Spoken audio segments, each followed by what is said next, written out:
Happy 4th to everyone. Happy Independence Day to everyone. Shout out to 1776.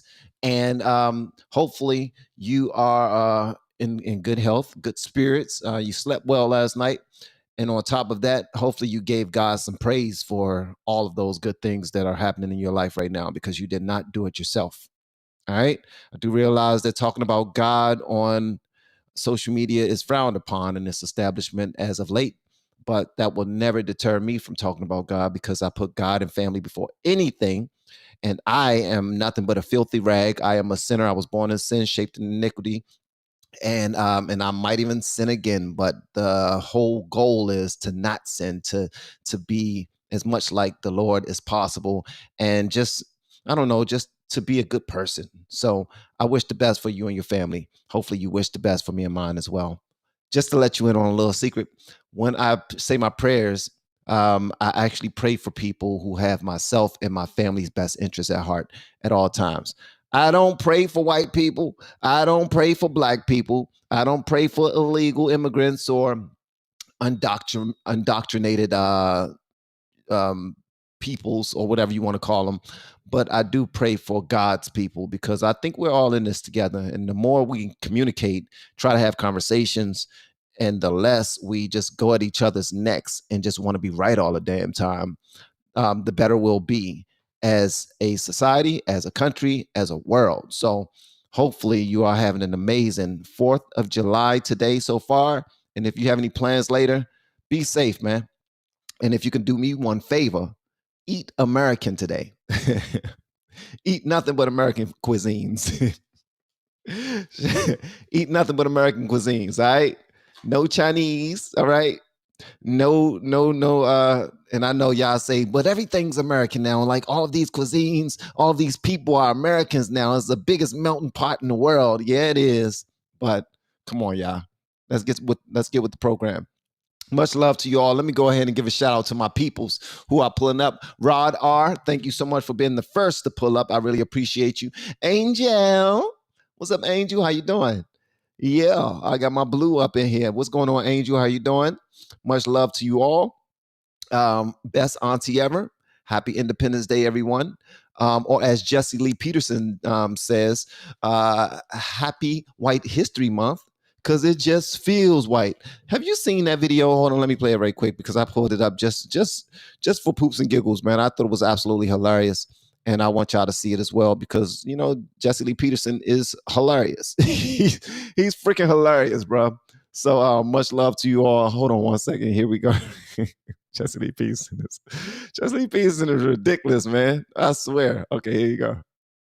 This is our 6th year of celebrating White History Month. I noticed that the haters of God and of America are doing all they can to erase the true history of America. This is a day to be grateful, to be thankful to God and to the white men who went through hell to create what was once upon a time called the greatest country on this side of heaven. I see nothing but misery in America today. I see men and women waking up, though. A few are looking at themselves, and they're overcoming, of all races around the world. But majority are living in hell, walking dead. Eyes open, but they cannot see. This is our 6th year. Man, listen, I only played that because Jesse Lee Peterson is absolutely hilarious to me. That's it. Jesse Lee Peterson is hilarious to me. I don't agree with praising white men for nothing. All right. I'm sorry. I don't. I don't. I would never praise white men for anything. I won't praise men for anything. All right. That's just how that go.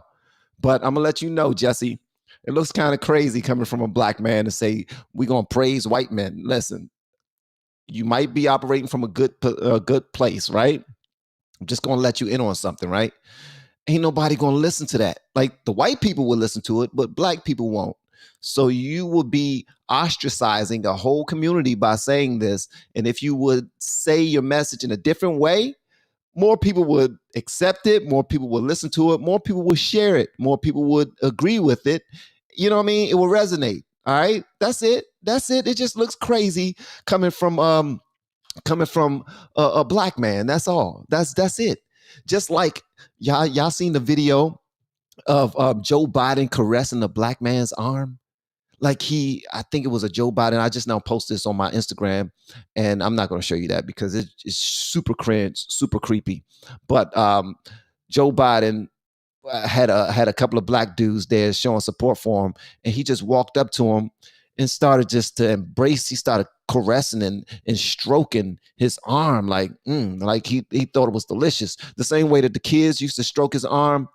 I mean, used to stroke his legs back in the day when he was telling them stories about corn pop, and the black kids was teaching them about roaches, and they were just rubbing his legs because they wanted to see the hairs on his legs pop back up because they were white or something like that. Just super cringe stories. All right, I don't know. I brought it up just to say this. Hopefully you're enjoying your day. On this channel, we talk about politics, we talk about real issues, and we also have a good time. So if you're offended, go ahead and leave. It's okay. I love you. And if you have something to say, today is your day, because I would drop the link below so that we can get it popping. And you can pull up, you can mic up, you can cam up, and you can say whatever's on your mind. All right, we have a super chat. Thank you so much, Courtney. Courtney Morrison says, hi, Van and the LFR family. Happy 4th, and may God bless you all. Much love to everyone and their family. Praise Jesus. Hallelujah. Praise Jesus. Yes, yes, yes. We definitely praise Jesus over here. Jesse is always trolling. I know he's trolling, man. And but Joe Biden don't be trolling. That's just who Joe is. All right, we're about to jump into it, but before we do, just want to let you know that we have a sponsor. This video, I mean this live stream is sponsored by Learny. All right, Learny is. Let me see. All right, so I'm gonna read the script. I am. So this is my very first time working with Learny. Shout out to the people at Learny. All right. Big shout out to the LFR family entrepreneurs and business people. I want you to listen up because I have something special for you that will help your business to consistently grow and become more efficient. What I'm talking about is a social community micro-learning platform for training that's super easy to use. It's called Learny. Let me break this down. Learny's mobile app gives you the flexibility to train your workforce anytime, anywhere, and because it's peer-to-peer, you can let your people train each other. Learny is very affordable for any size company, whether you have 10 employees or 10,000. Learny's community microlearning will improve your business. I use Learny for my business, and so should you. I'm not right now, full transparency. I'm starting to use Learny, but this is a part of the script. Just letting you know that. All right. Tell them that van.hall Senior sent you, and you'll get 15% off plus a bonus package of micro lessons for free to jumpstart your training. Go to mylearny.com//LFR. That's mylearny.com/LFR, or click the link in the description and take advantage of this exclusive offer. Don't forget to tell them van.hall Senior sent you. Yes, I think I did a good job. I think I did a damn good job. Damn good job. Yeah. Shout out to Learny for sponsoring our live stream, man. And shout out to YouTube for reaching out to us and offering us a YouTube manager, which is absolutely phenomenal. Also want to say shout out to Righteous Perspective. Righteous Perspective YouTube channel for also being offered a YouTube manager as well on yesterday. All right, let's go ahead and get into it. Let's do it. Y'all did not pull up for me to be reading no ads, but make sure you go ahead and check out the link so we can get it popping. We about to go ahead and get it started, baby. All right, so here's the thing. Listen up.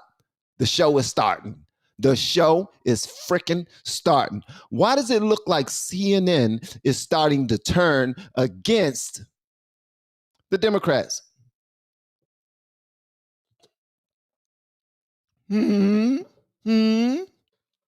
Are they feeling like they're backing the wrong horse? What's going on? Are they trying to create more of a neutral illusion that they aren't for the left? Are they trying to do that?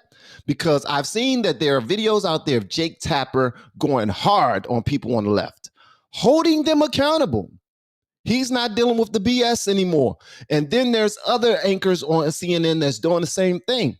And it seems like they are really trying to position Kamala Harris to be the front runner instead of Joe Biden. Have you guys seen that? I don't know if you guys have seen it, but if you guys have not seen it, it seems like Kamala Harris is becoming the front runner for the left. If you have not seen it before, I'm about to show y'all some things. Yes, I am. All right, let me go and pull these things up so we can go ahead and get it popping, man. I'm so excited. Today is the 4th of July. We made it another year. You need to, let me tell you something. If you have not stopped and given God thanks and praise and glory and honor for making it another year around the sun to see another Independence Day, another birthday for this country, you need to stop and do that right now. All right? Humble yourself. All right? You did not do this yourself. Your friends didn't do it. Your family didn't do it. Your reverend didn't do it. Your parents didn't do it. Nobody did this for you but God. All right? I'm just saying. I know sometimes along the way we face trials and we face certain things in our lives that make us turn away from God, right? And we get so smart, like we start learning about this and we start learning about that, and we just turn away from our faith. Do not turn away from your faith. Please don't turn away from your faith. If you forget anything, remember this: God is so powerful that us guys, no matter how smart you are, you can cut open an apple and you can count the seeds in an apple. That's as smart as we can be. But only God can count how many apples are in a seed. Remember that. The smartest human being can count how many seeds are in an apple, but only God can count how many apples are in a seed. Okay? Remember that. God is powerful. He's all-knowing. All right. This is not a Bible study. It's not about to be. Let's go and get into it, man. Let's get into it. We got some good news to cover, and this is going to be fun, baby. This is going to be fun. Alan's Doug, good morning to you. No shortage of news on this 4th of July. And we are hearing that President Biden told governors yesterday that he did, in fact, have a medical checkup after the debate, and the medical checkup turned out fine, according to him. But politically, he is not fine. So what do you think is going to happen here? Will he be able to turn this ship around? Well, it's going to be very difficult, Carlin. Good morning. Happy 4th to everybody. This is a great day for our country, but it's not a great day for Joe Biden. Let's just face it. He is facing a lot of problems. The problem is the Democratic Party and the media enablers caused this. And if he could have gotten out in October, November, December last year when we all talked about this and saw the problems, he could have been looked at as a Democratic leader and a statesman, and it would have been remembered fondly. Now, if he gets out, he's remembered for a dementia-riddled, appearing debate performance that makes him look very weak and very defeated. The other issue here is no matter what they say, they've got a real structural problem within the party of getting him off the ballot, even if he agrees, and then either transferring the money, the massive amount of money that's been raised, to either Vice President Harris, which is the easier route, or it was almost impossible to transfer that to anybody else. So really, they've got a problem. And the real issue here no longer, I think, is Joe Biden. The real issue is trying to win the House, which they're up against, and also trying to keep the Senate from flipping to Republicans. That's the bigger issue that you're seeing the rumbling on the Hill about. Yeah, so you mentioned the transfer of campaign funds, which could be a huge issue. The other issue is Axios has a piece out. Some DNC delegates want more time before nominating Joe Biden. These delegates are pledged but not promised to the president. So they're saying we don't even know what to do in the next coming weeks. They could be casting votes as early as the first week of August. So do you foresee that being a big deal? It is a huge deal because the Democratic Party and basically their arrogance decided that they were going to do a late presidential nomination process, which kept them off the ballot in Ohio.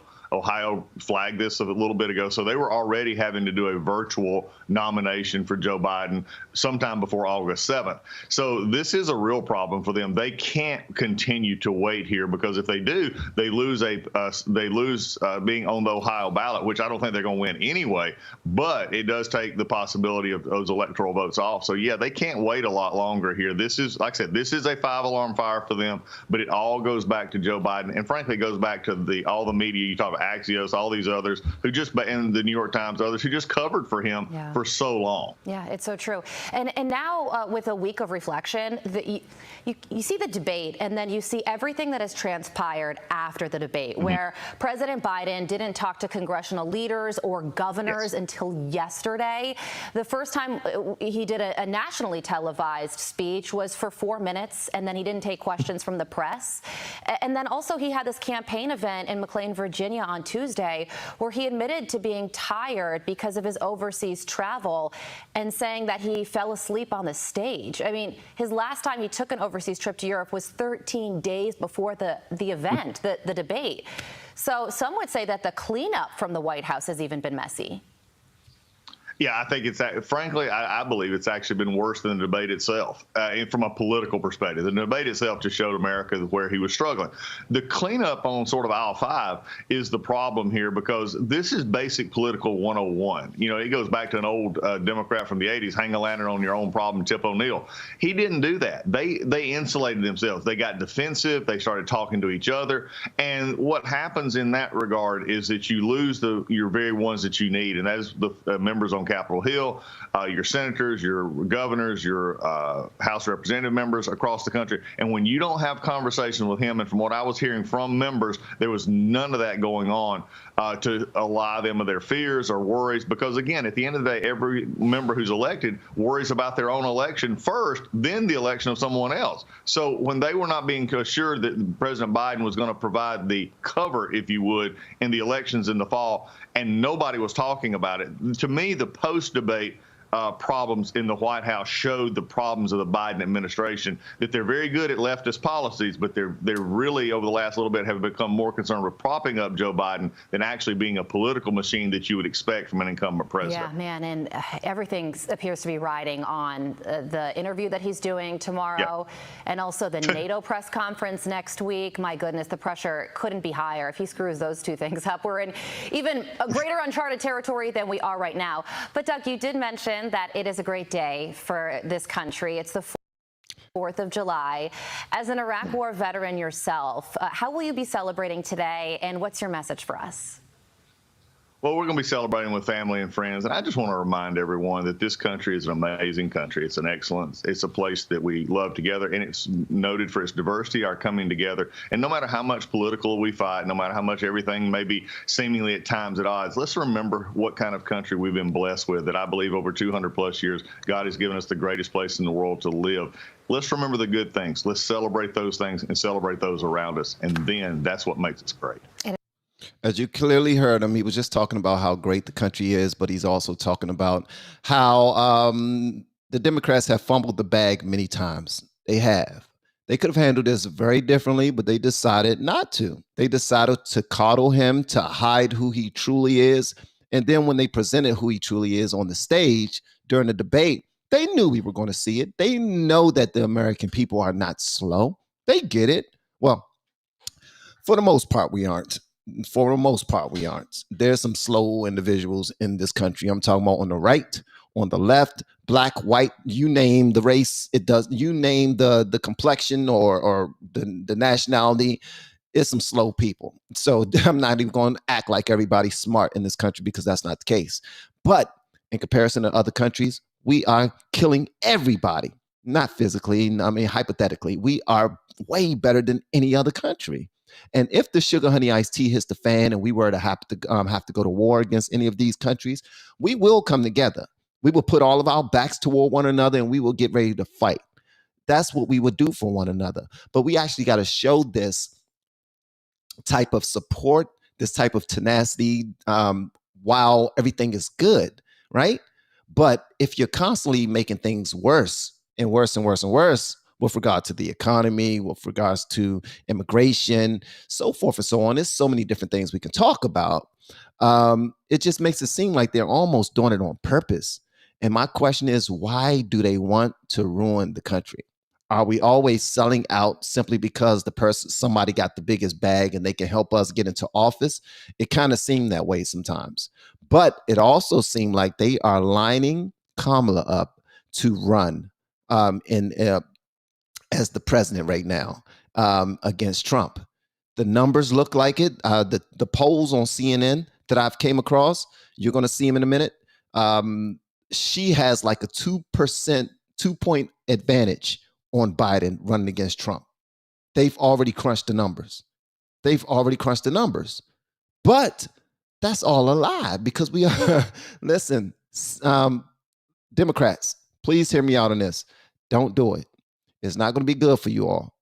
It's not going to be good. She will get crushed by Trump. Crushed.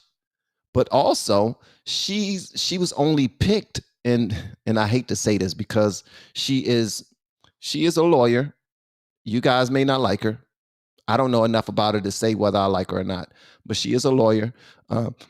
She's intelligent and school intelligent. She's very accomplished. And when she went up against Biden one-on-one, she pointed out some things that pretty much she said, I'm not saying that you're racist, but blah, blah, blah, blah, blah. Everything that I'm saying right now is saying that you're racist. And you all remember that. But when she got picked for the VP, she was like, it was just a debate. Everything I was just saying was just a debate. You guys remember that, right? Well, that's where we are right now. They are saying, wait a minute. We're trying to target Black people. We're trying to target Black women. We're trying to target all these other nationalities. And if we pander to this group of individuals, we can get them too. So it's almost like they're trying to DEI hire Kamala as the person. Now we have someone on the line right now. It's called, who is this, Bishop? All right, cool. We got somebody on the line right now. This brother is named Bishop. Go ahead and speak your piece, my brother. Now he pulled up from the link that I posted inside of the chat. It's great to see you today, my man. Hey, it's good to see you, man. Likewise. Happy 4th, by the way. You too, brother. I've been watching your content for quite a while, man. I've been glad to see you you wake up. You know, you've been waking up to a whole lot. You know what I mean? Wow.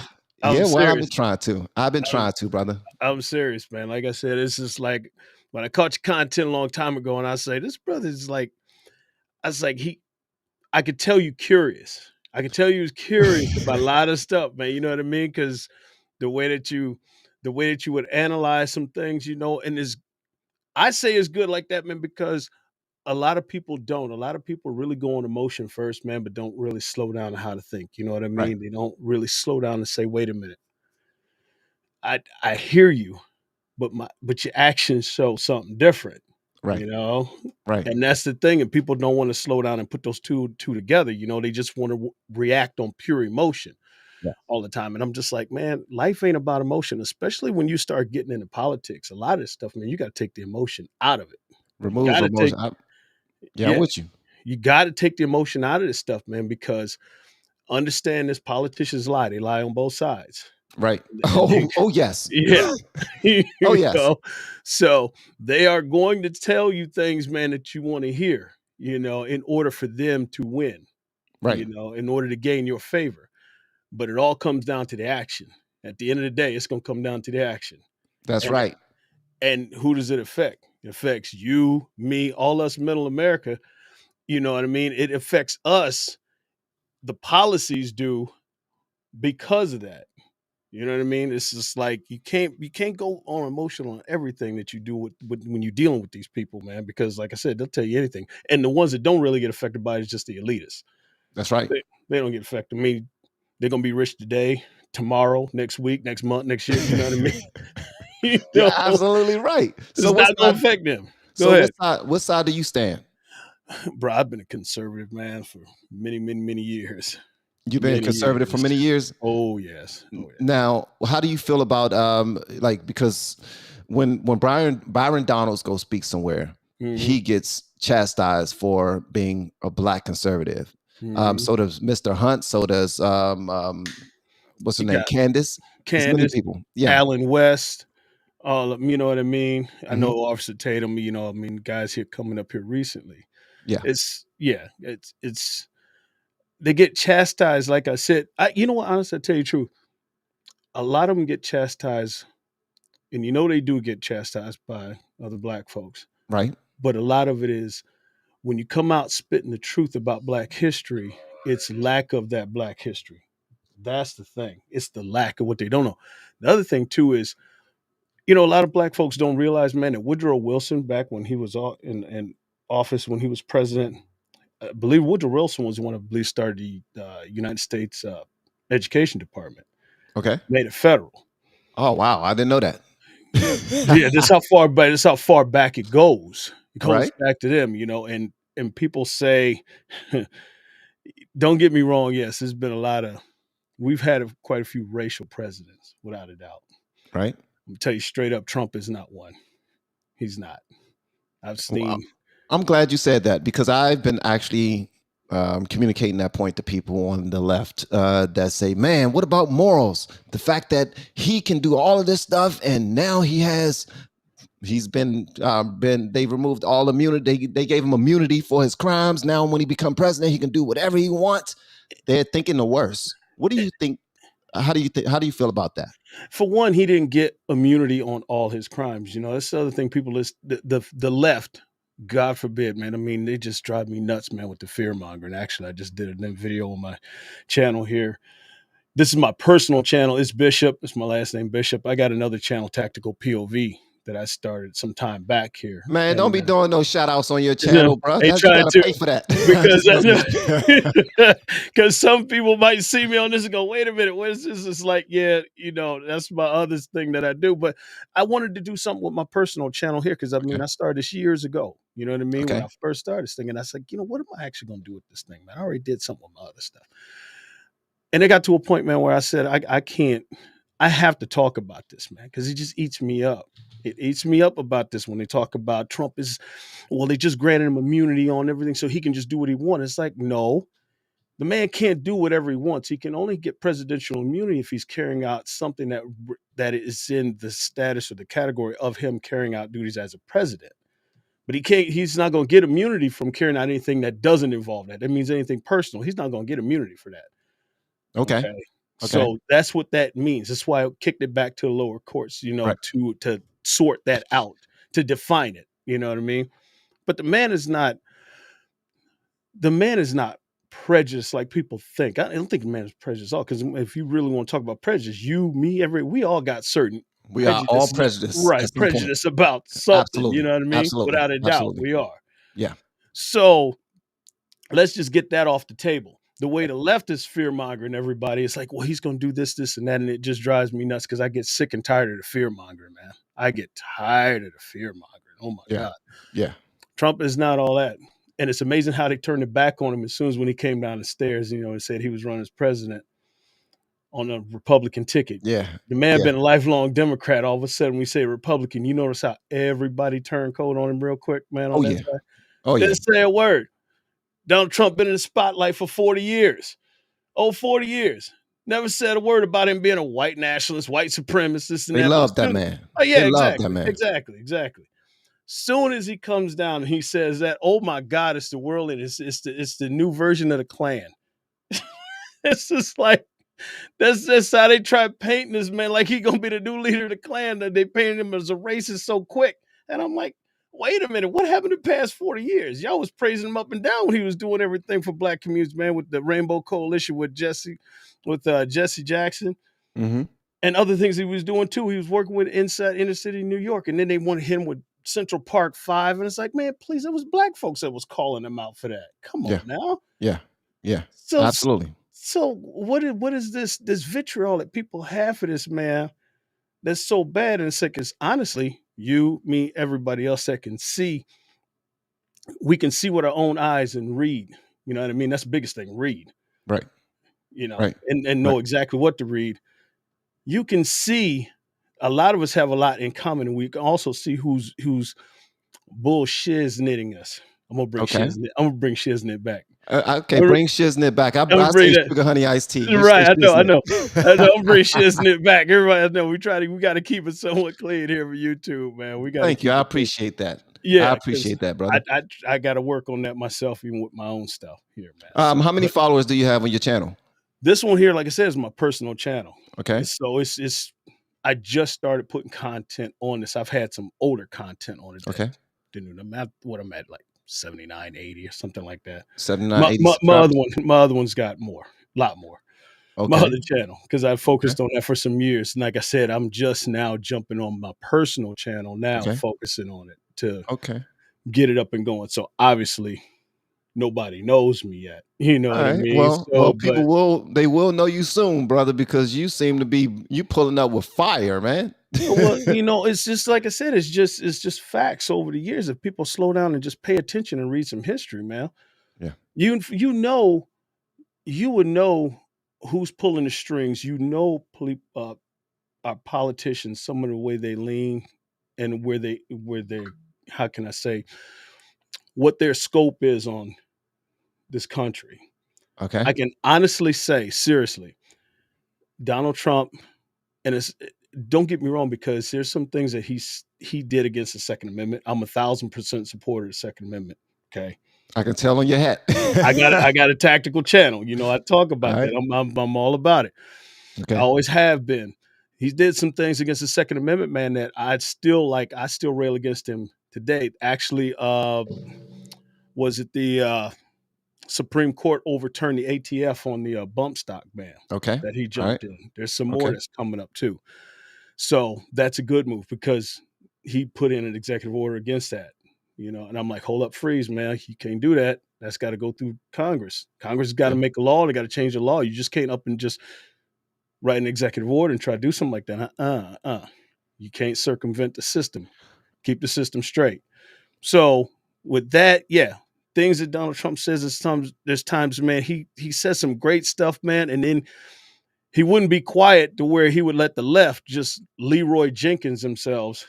He would Leroy Jenkins himself. Everybody know about Leroy Jenkins, World of Warcraft skit. Pull that up if you get a chance, man. I don't know if you ever heard, but pull up some Leroy Jenkins. Well, if I didn't already have a schedule of things I wanted to talk about today, so when you get free time, when you got free time. Okay, all right, cool. I will. When you see it, it's old skit, man. You'll laugh your tail off, man. All right. Then you understand what I mean by it. He'll come in and he'll say something to where it's like, bro, all you got to do is just be quiet and let them hang themselves with the rope you just gave them. You just gave it to him, let them hang themselves with it.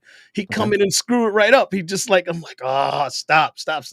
Just say what you got to say and then let them freak out about it. Now I think he's learning that now, going into it here, trying to go his second term. Same thing he did with Biden on the debate. Yeah, bro.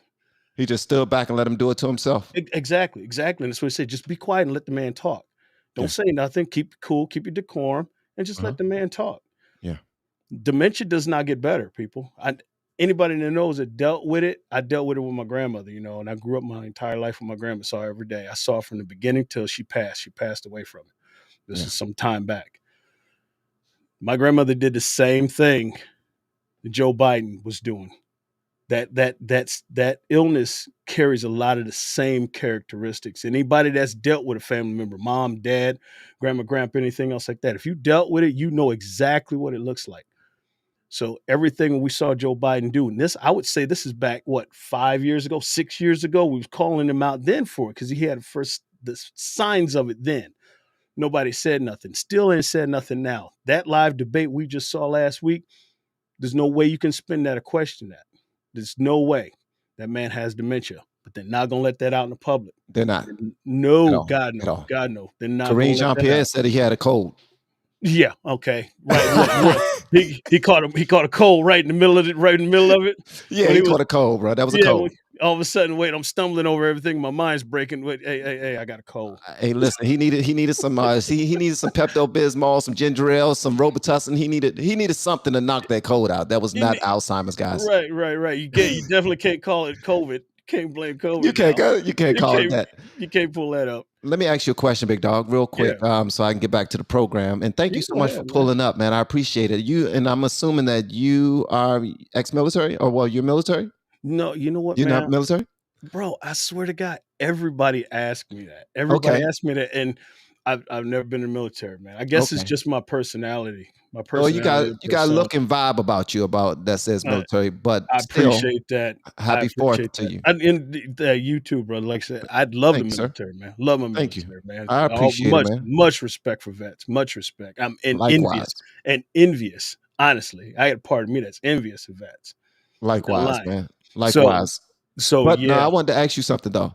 How come, and if you just think it's from lack of reading, you can say that too. But how come 90% of, and probably more than that, of Black Americans feel like the Democrat Party is the party for us? What do you think about that? Because I voted blue all my life. I loved blue so much that I Mhm. registered Republican so that I can be a Trojan horse. I know. I heard you And talk about yeah, that. so and now I'm kicking myself in the butt. So why do you think so many Black people are voting Democrat, and what do you think would bring them over to the Conservative Party? I would honestly say, and I've been saying this for years, a lot of it starts with emotion. And you can admit that. I can admit that. We both born black, are black. We're gonna die black, and we know our culture. We are probably the most emotional culture of people, man, that we can deal with. You know what I Yeah, mean? yeah, We by far. Democrats figured this out decades, decades ago. Matter of fact, Democrats figured this out centuries ago.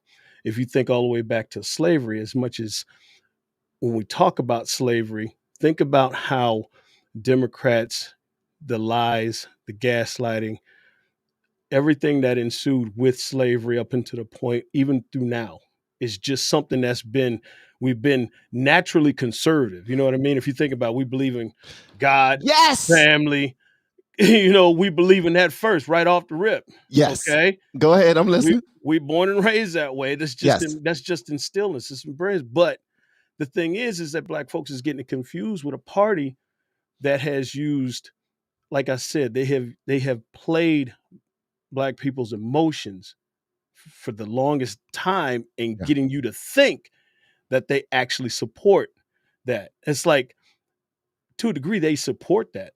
It's just you ain't involved. You know Well, what I but mean? here's the thing And though. that's how it's been over the decades and even over Right. time. And they come with the same lie. Well, the party switched and changed. And I said, man, they didn't jump on that lie until the South voted for Nixon. So this is Okay. this is going way back. That's not it. The parties didn't switch either. Okay. Oh man, you about to start Democrats something now. They didn't. It didn't. It's the truth. Parties didn't switch. Okay. When they sealed that too outside it past the Civil War, after the Civil War, the North started moving businesses and families down south to help rebuild the South. Because you got to remember, after the Civil War, we decimated the South completely. Manufacturing, everything was decimated in the South. All the manufacturing, everything, where the wars never reached that far up north, all the businesses, jobs, and everything else is up north. So Okay. it became cultural, like family migrations, business migration, everything coming back to the South to help rebuild the South. Along with that, there's other things that go along with it too, where people think that this party switched, but they really didn't switch, man. You just don't wake up and say you a Republican or anything like that and just Right. switch the party overnight. You just really don't.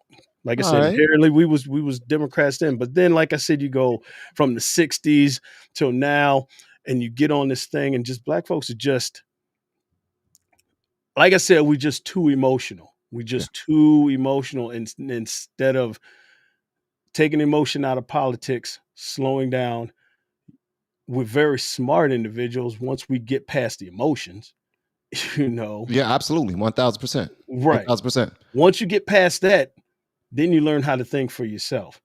All right. And you go from there, man. Like I said, it's just the things we support, Democrats don't. The things we Okay. about, Democrats are not. We're about family, we're about God, Yes. family, everything else. Yes. Democrats, It like I seems like said, they they're about love everything opposite. exactly. Everything opposite, bro. But for some reason, we still support them because it's like, okay, we got this black program and this dollar that they give to this Right, right. program and that, so we back them. Hold on one second, though. Go ahead, go ahead. Real truth and real growth. Can you hear me, brother? What's up, brother? Did you want to address me or Bishop or the people? Everybody. Everybody. Well, I'm just going to say this. Bishop, thank you so Yes, much for sir. pulling up, big dog. I really appreciate you, man. Hopefully you enjoy the rest of your 4th. You added too, a lot brother. of value to the show today. Thank you so much. And guys, this is live. It's not pre-recorded. The link has been put inside of the chat. So if you feel like you want to pull up, especially if you disagree with anything I said or anything Bishop said, if you want to come up here and talk about Bishop don't know what the hell he's talking about, feel free to pull up and say that. Hey, hey, bro, like I said, this is the only chance really I get a chance to finally talk with you. I've been wanting Bless to you, for the brother. longest time, but I normally work, during the day. I got a daytime job, and then I got my Hard-working own, man. yeah, and I got my own business on the weekends, man. I Yes, don't sir. find any time off, and then try to find some time to make videos. Congratulations, man, on But like everything. I said, I catch you live during the daytime when you go live, man. So I'm always watching your show, man. I love it. I love it. I love bless to you, get my back on brother. again when I get a chance here. I love to get back on Absolutely. again. Could you, before you go though, could you tell everybody how to find you? You can find me on YouTube. Just go to It's Bishop. That's my personal channel. I told you, like, it's not like a plug or anything I'm doing, but my other one is Feel free to plug. Is the Tactical POV. That's the other one where I got more subscribers on that one, though, man. So that's more of like I said, Second Amendment tactical product review stuff that I do on that channel. But I actually want to spend more time here on my personal channel. All right, This is for my sure. biggest thing. Yeah, because like I said, we have to honestly start speaking up. We we seriously got to start speaking up. Everybody say it. It's like, no, it's for real. We need to seriously start speaking up and being real about this deal, man, and understand setting the record straight is what I'm about. Setting the record straight and start waking Black folks up, man. Stop believing the lies. Stop believing the gaslighting and the lies, and start doing some research. Every one of us is running around with one of these, man. Go ahead, brother. We all run Absolutely. around with a supercomputer in our pockets every day, Absolutely. all day. Absolutely. In 2024, you have no excuse Absolutely. to be uninformed. You have no Absolutely. excuse. You could have said it 35, 40 years ago. Not today. Not That's today. right. You can't. Get yourself informed. If you don't know, look it up. You can find stuff now, less than 5 minutes, 2 minutes, 3 minutes, whatever. Don't take long. That's right. Well, thank you, Bishop. I really appreciate you, brother. You enjoy the rest of your 4th and be safe out there, homie. You too. Enjoy your 4th, man. And the same thing with your family. Love you, brother. I will try to get back on to you when you get on live here one of these days to try to get back in, man. When you got another topic, whatever you want to talk about, man, I'm here. I'm Got you, man. And obviously, I got my own setup here. I see. It's a nice setup. You sound good and clear and everything. So actually, I'm go ahead and do your thing. Like I said, I'm building a new computer, man. I'm on some dinosaur right now. Well, let me tell you this. If you ever need any help with your content creation, I do coaching.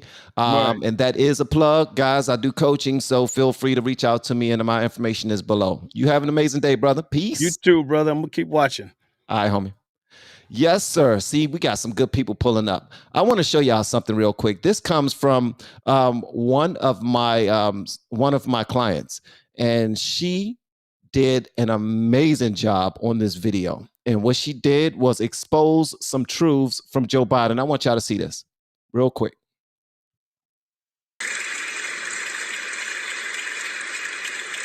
Senator Biden, welcome to the Advocates. Thank you. Good to be here. Senator Biden, it's nice to have you here. As the youngest member of the Senate, the one, therefore, who may expect the longest career there, I wonder if you'd say to us, since it's clear that you're not corrupt and you got elected. I highly doubt that. Since it's clear that you're not corrupt and you got elected. Why should people think that the system produces corrupt results when there you are? Well, I'm not sure you should assume I'm not corrupt, but thank you for that, though. The system does produce corruption, and I think implicit in the system is corruption, when in fact, whether or not you can run for public office, and it costs a great deal of money to run for the United States Senate, even for a small state like Delaware, you have to go to those people who have money, and they always want something. Hold up. Wait a minute. When you're running for office, you have to go to people who have money in order to run. And when you do that, they're going to want something. They're going to always want something. So I need y'all to understand that. This brother is just admitting that, listen, although I'm not corrupt, I do realize the game.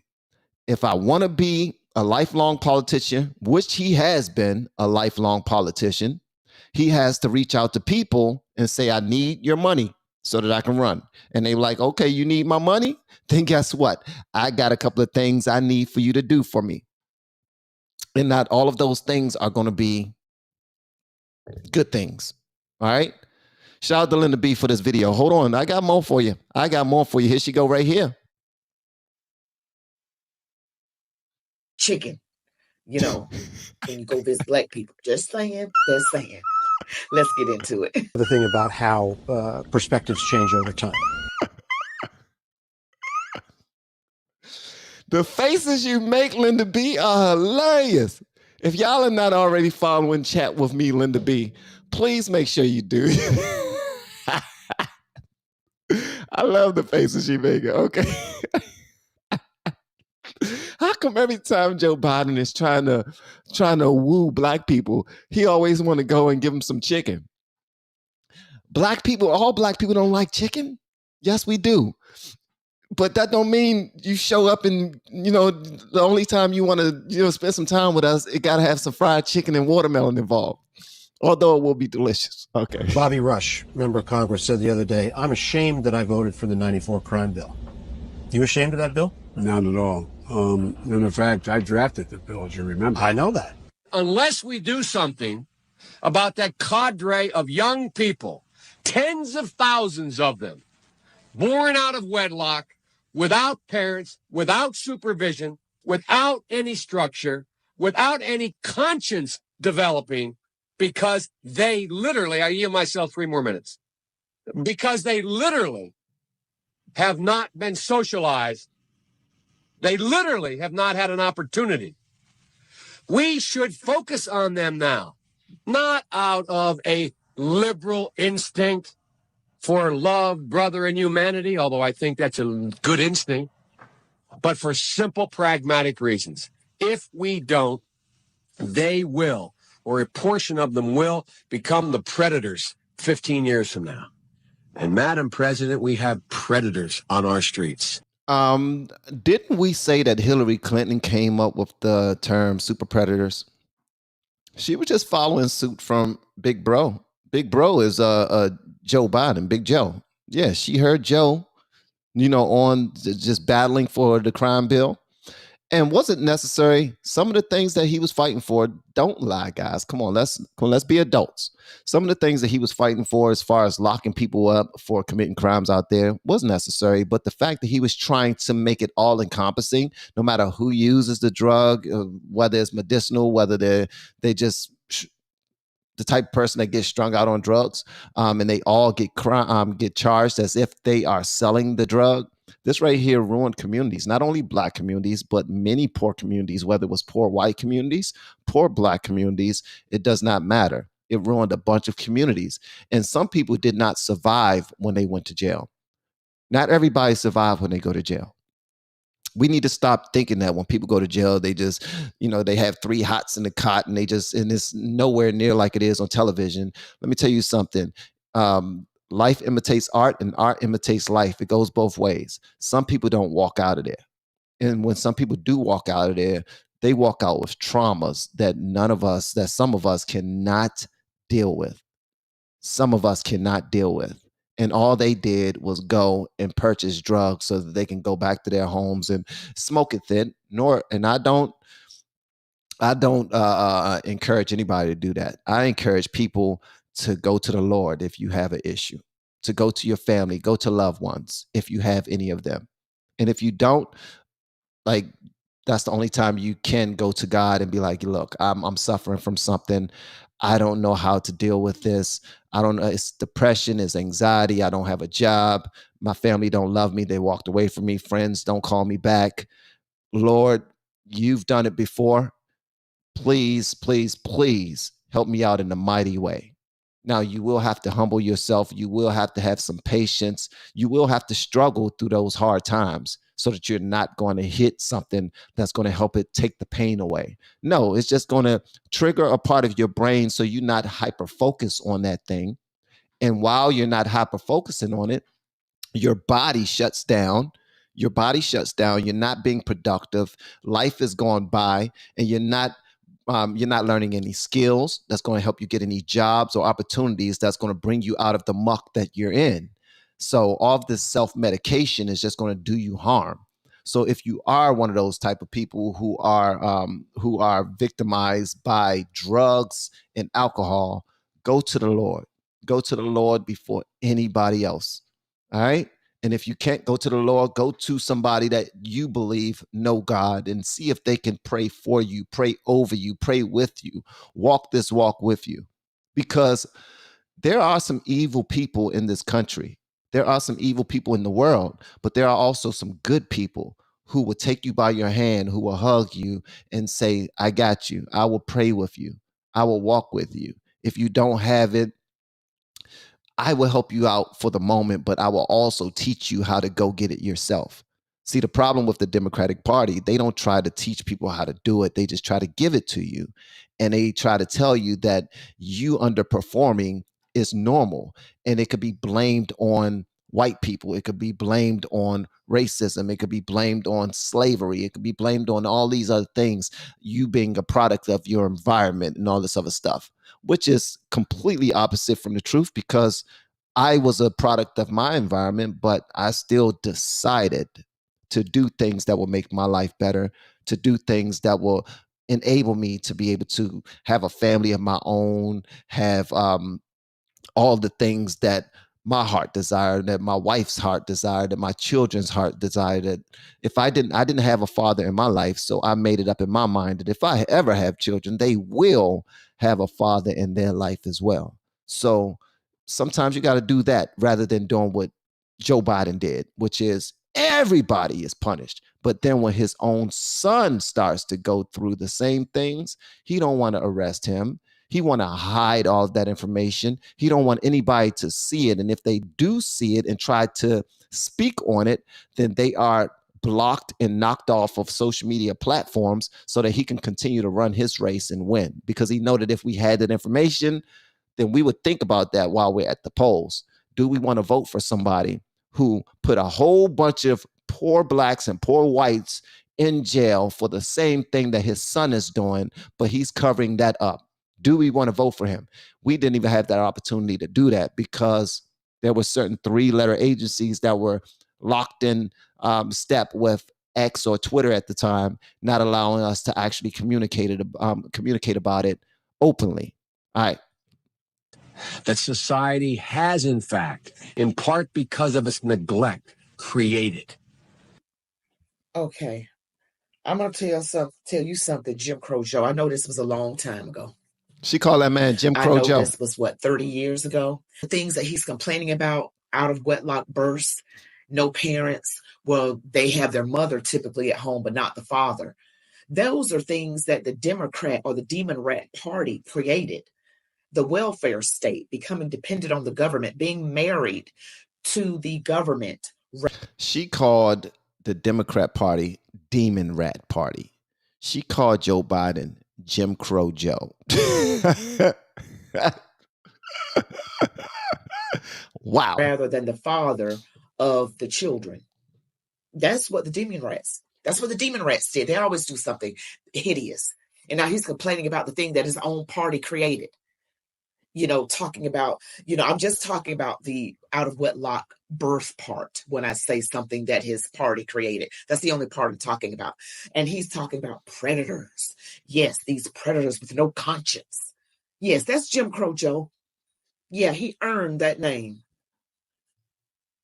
Again, it does not mean because we created them that we somehow forgive them or do not take them out of society to protect my family and yours from them.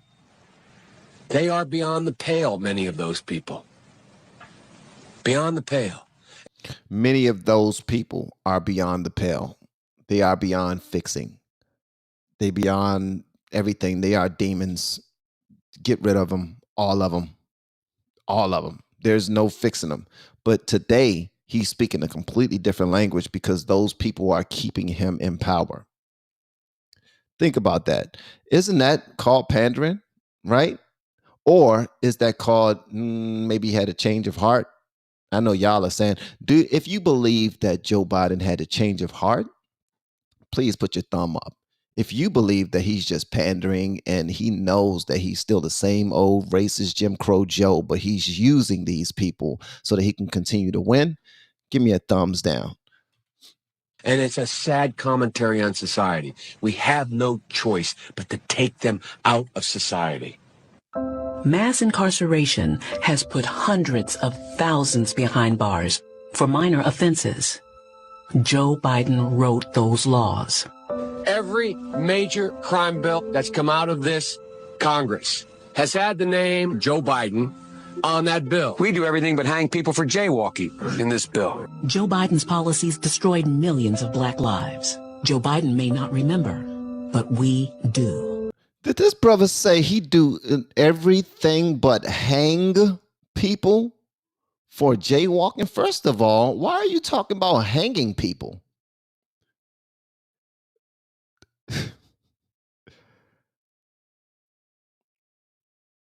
The reason why I'm showing this is because I believe that a lot of people who are unaware of these videos being out, unaware of him speaking the way that he has been speaking, I believe that they need to see this. They need to watch it. They need to have their own eyes on it and not hear it from a third party so they can just deny it and act like it never happened. No, he actually said this. He actually said this, and he's saying it to a bunch of people who support him, who vote for him on a daily basis, who keep him in keep him in line. But I tell you, if you have a problem figuring out whether you're for me or Trump, then you ain't black. Look at her face. Take a look at my record, man. When I marched in the civil rights movement, I marched with tens of thousands of others. He had not actually marched during the civil rights movement and kept telling the story anyway. I came out of the civil rights movement. I was one of those guys that sat in and marched and all that stuff. Now, his aides went back to say, look, he was in office marching for the idea. That's not the word marching. Twitter. I was not out marching. If you have a problem figuring out whether you're for me or Trump, then you ain't black. They're going to put you all back in chains. And you ain't black. Poor kids are just as bright and just as talented as white kids. You ain't black. You ain't black. You ain't black. You ain't black. The most racist thing a person could tell me is that I'm supposed to choose something based on my race. You ain't black. Hey, thank you right there for that super chat, Ferdinand. I really appreciate it, man. Thank you so much for that. I really appreciate it, man. All right, so first of all, he said they're gonna put you back in chains, right? He also said that if you don't vote for me, you're not black. This dude said that I marched with the civil rights leaders, and then came out and said I never marched. Everybody that was with him said he never marched. But they called Trump the liar. And that right there is the part that we need to discuss. I really appreciate the super chat, Staten. Thank you so much, man. We got more. All right, so when somebody passes away, the person that speaks at their funeral are usually the ministers and the pastors who are who are over the funeral. Like if you're paying for a funeral home to do it or a church to do it. And the people who come up there and give speeches during their funeral are people who are close and near and dear to them. Well, y'all remember the time where someone who was high ranking in the KKK passed away and Joe Biden spoke at their funeral? Well, Linda B talks about this as well. I want y'all to see this, man. Yeah, see, y'all, we ain't skipping no smoke today. We're going to get back to the whole Kamala thing. This is a reason why I'm covering this first. Also, for everybody that's live with me right now, the only price of admission for my live streams is for you to hit the like button. And if you're feeling extra generous, just go to the share button that's below the video, copy the link, and share this on Facebook, Reddit, LinkedIn, Twitter, aka X, or anywhere that you can share it. That will be absolutely appreciated. Thank you so much. All right, here we go. Parliamentary library, a keeper of the institution of the Senate, and he was the institution itself. But to me, and many people here today, like guys I see, Bill Bradley and Jim Sasser, who long left the Senate for greener pastures. Look at her face. And I hope better remuneration. We used to kid about that too, but for a lot of us, he was a friend. and he was a mentor, and he was a guide. That was Jim Crow Joe speaking at the memorial service for Robert C. Byrd, a friend, a mentor, and a guide. The former Klansman, Robert C. Byrd, and he did mentor Jim Crow Joe and Hillary. He sure did. Just, gee, I wonder where they got all that racist stuff from. Now, he was a friend, a mentor, and a guide. That's not the same rhetoric that we are hearing when somebody addressed Joe about speaking at that funeral, is it? It's not at all. It's like he wasn't at this point. He was a saved man. He gave his life over to God. He was loving on black people. He was meeting them at the Waffle House. He was rubbing on their arms. You know, he was showing them that he really loved their skin. He was asking if he can touch their hair. He was teaching them about roaches. He was telling them stories about corn pop. Does any of this sound familiar? Okay, Linda B ain't finished. And Linda B, let me tell you something. If y'all aren't already following Linda B, chat with me, Linda B. Go to her YouTube channel. She's absolutely phenomenal. Check out her facial expressions, though. I want y'all to really look at her facial expressions while she does her videos. Hilarious. Makes you wonder, huh? How we vote for the people that want to put us back in chains. Go ahead, Linda B. Joe Biden recently signed off on Juneteenth as a national holiday in the U.S. The recognition of the holiday, which commemorates the end of slavery in the U.S., has been celebrated as a major symbolic shift away from the rhetoric of the Trump era.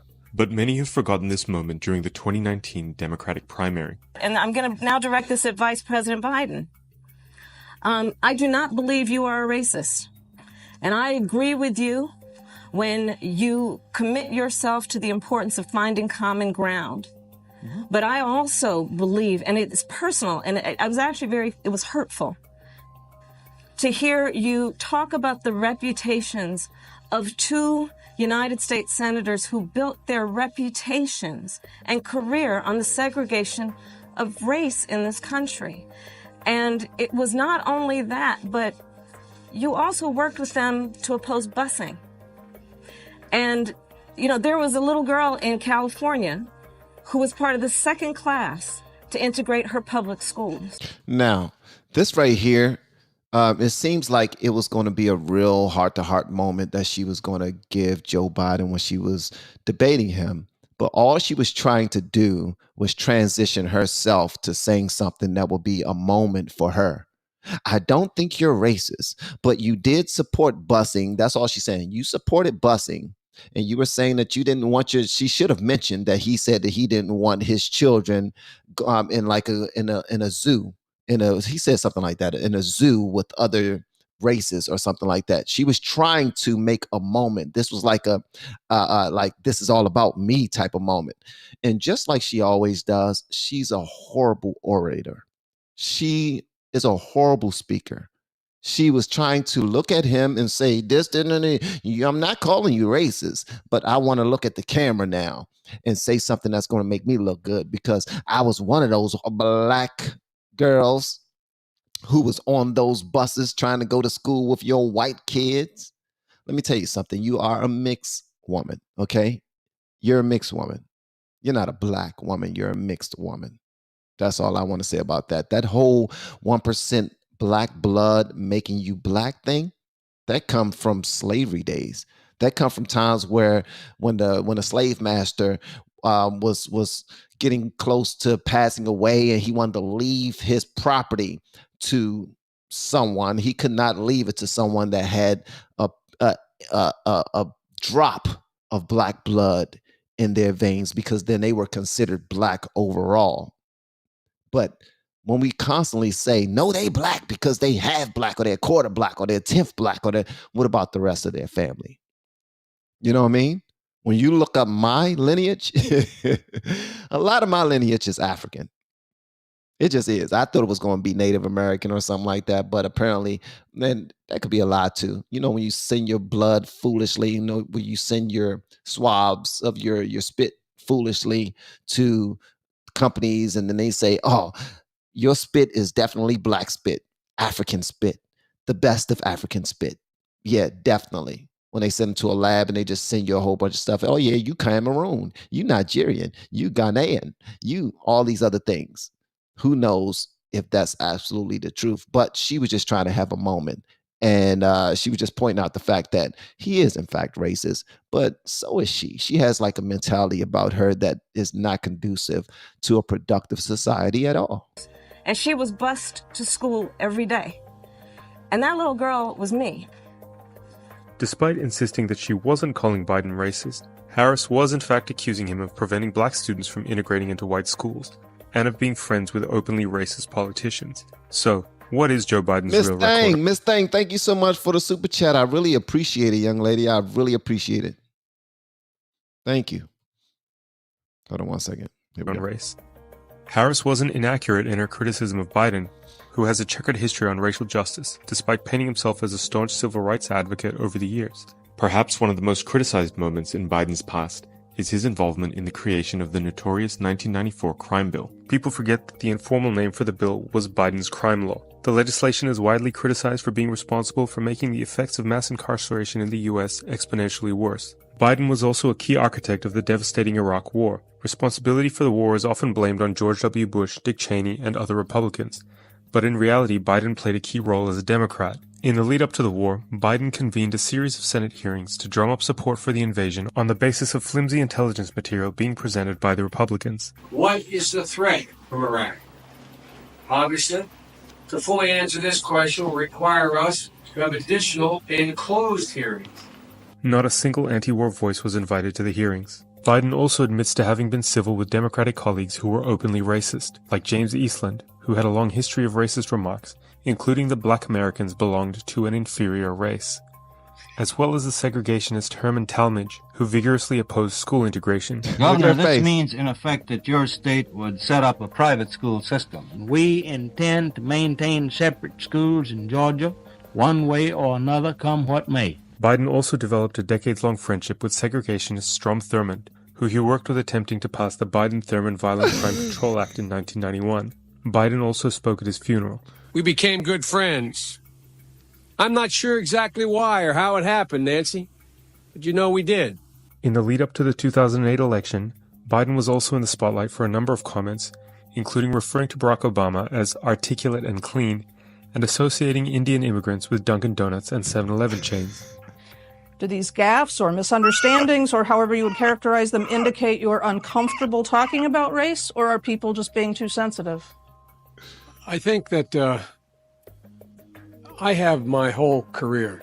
I got involved in public policy. I got involved in politics because of the civil rights movement. Biden also has an unreliable history surrounding his own involvement in the civil rights struggle.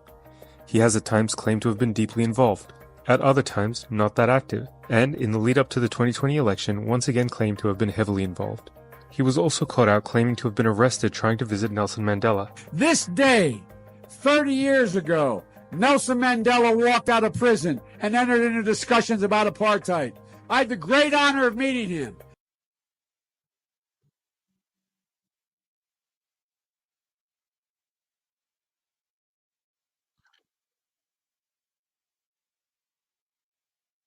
Johannesburg, and you were stopped from going through the door for blacks. I guess the question is, were you confused, or were you just trying to embellish a story? Offered the chance to run with Biden in 2020, Kamala Harris's once scathing criticisms about race faded away, and the two have worked closely since winning the election. I believe you that you're fully supportive of him. How does that transition happen? How do you go from being such a passionate opponent on such bedrock principles for you, and now you guys seem to be pals? It was a debate. Not everybody landed punches like you did, though. It was a debate. So you don't mean it? It was a debate. It wasn't no debate. It was the truth for her. She was trying to land punches because she wanted that job. She was trying to, because she was still kissing his ass. She was still kissing his ass, but not to the point where she was trying to, she knew she couldn't win. She knew she wouldn't win. She knew she wouldn't be selected as the person, the front runner to run for Democrats, but she did also know that she had an opportunity to be his VP, which actually worked for her. It worked for her. Everything that she was trying to do, it worked for her. Now, because she played her cards right, she attached her wagon she attached her car to his wagon, and now she has a potential to completely take over. So now we're here. So let's hear about it. Let's hear about it, man, because it's happening, bro. The Democrats are tired of it. They're talking about it. They're talking about the potential of replacing him. And my man Vivek Ramaswamy has something to say about it. Y'all let me know whatever y'all want Joining me us to know. now, Vivek Ramaswamy, former 2024 GOP presidential candidate. Vivek, at any moment, we could see Gavin Newsom, Gretchen Whitmer, maybe Kamala Harris. We're told she's at the governor meeting. Walk to that microphone and what we think will be support for Joe Biden, but who knows? My question to you, is this, checking in with the president, or is this really kind of a wellness check? This is the beginning of a process, Kayleigh. There is no way Biden's able to go forward. With this type of rift with the main institution that's given him cover, the mainstream media, it is done. It's only a question of when. I think they're not in a rush to do it. The longer it goes between now and late August, the better it is for them, because whoever the new candidate is, they're going to have a honeymoon phase with the public. No doubt about it. It's like the feeling that somebody who's been a tortured prisoner might have with respect to the person who releases them. That's going to be their attitude towards whoever succeeds Joe Biden. They want the election to occur within that honeymoon period. So you're going to see these hoops that they jump through. I think it's going to be a steady decline. But at the end of the day, there's no path forward for Biden. What I want Democrats at home to ask themselves, though, and independents to ask themselves is, how could they possibly have lied for this long?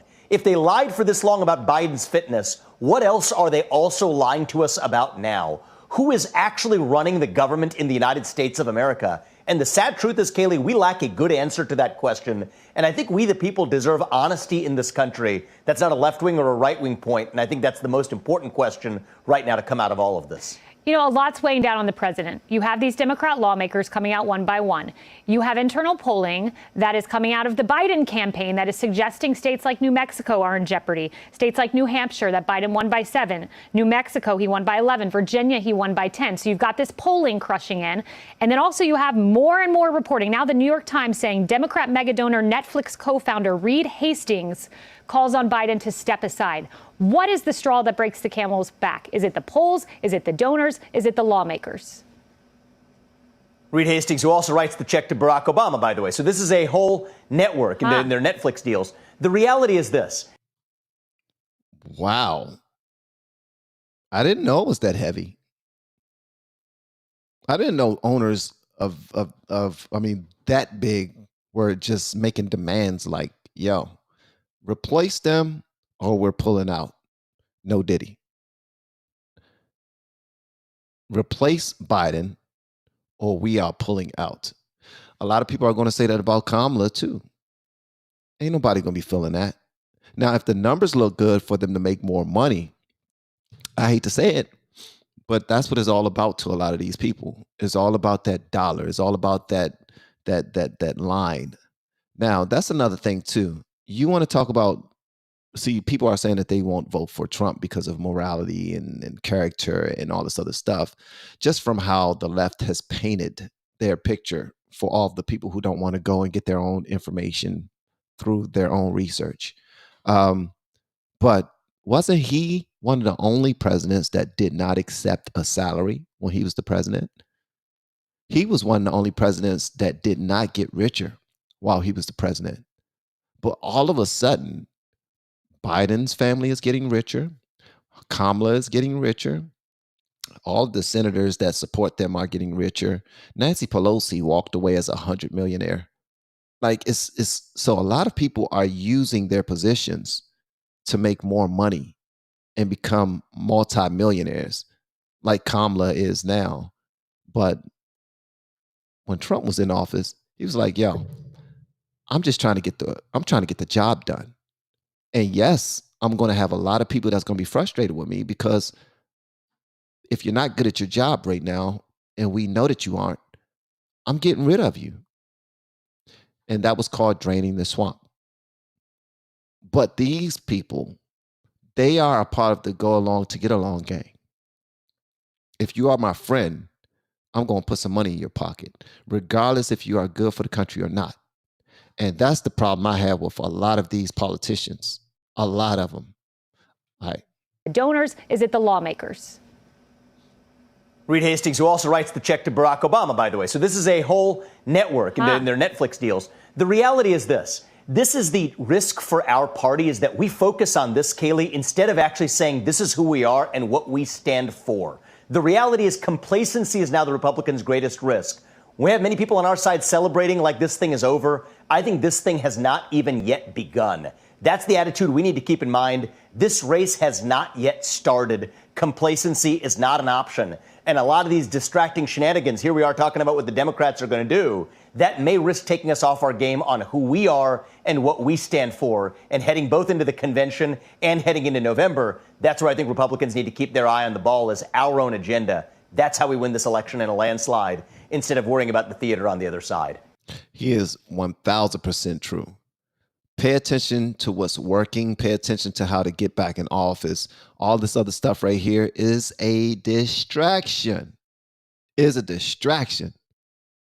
They already knew that Joe Biden was losing on all polls. They knew that. They knew that he was losing on all polls. You don't think that the Democrats were smart enough to come up with a, you know what, let's just show them who Joe is. Let's go ahead and start putting it in their minds already that he's old and he won't get through another 4 years. And let's start prepping someone else to take his place. And then when we put him out there to go head to head with Trump, he's going to look bad. And we're going to be like, oh, man, we didn't know about that. We didn't know he was going to perform like that. Now we have to do something about it real quick. What are we going to do? What are we going to do? Like, the acting is even worse than Saturday Night Live. They knew this all along. They will call it cheap fakes because that's what they're supposed to. They're not supposed to admit to what you're saying. Who does that? You're the enemy in their eyes. If you aren't saying anything that's like 100% in support of Joe Biden, they're not going to agree to what you're saying at all. But they knew. Trust me, they knew. They worked with the guy on a daily basis. They were in the room when they actually had dignitaries in there. They were having a meeting. A bunch of people were in there. And then it was Joe Biden sitting over in the corner some daggone way. They didn't put him over in the corner. They put Joe Biden in a corner in a chair. And he was just looking over there. He was like, y'all remember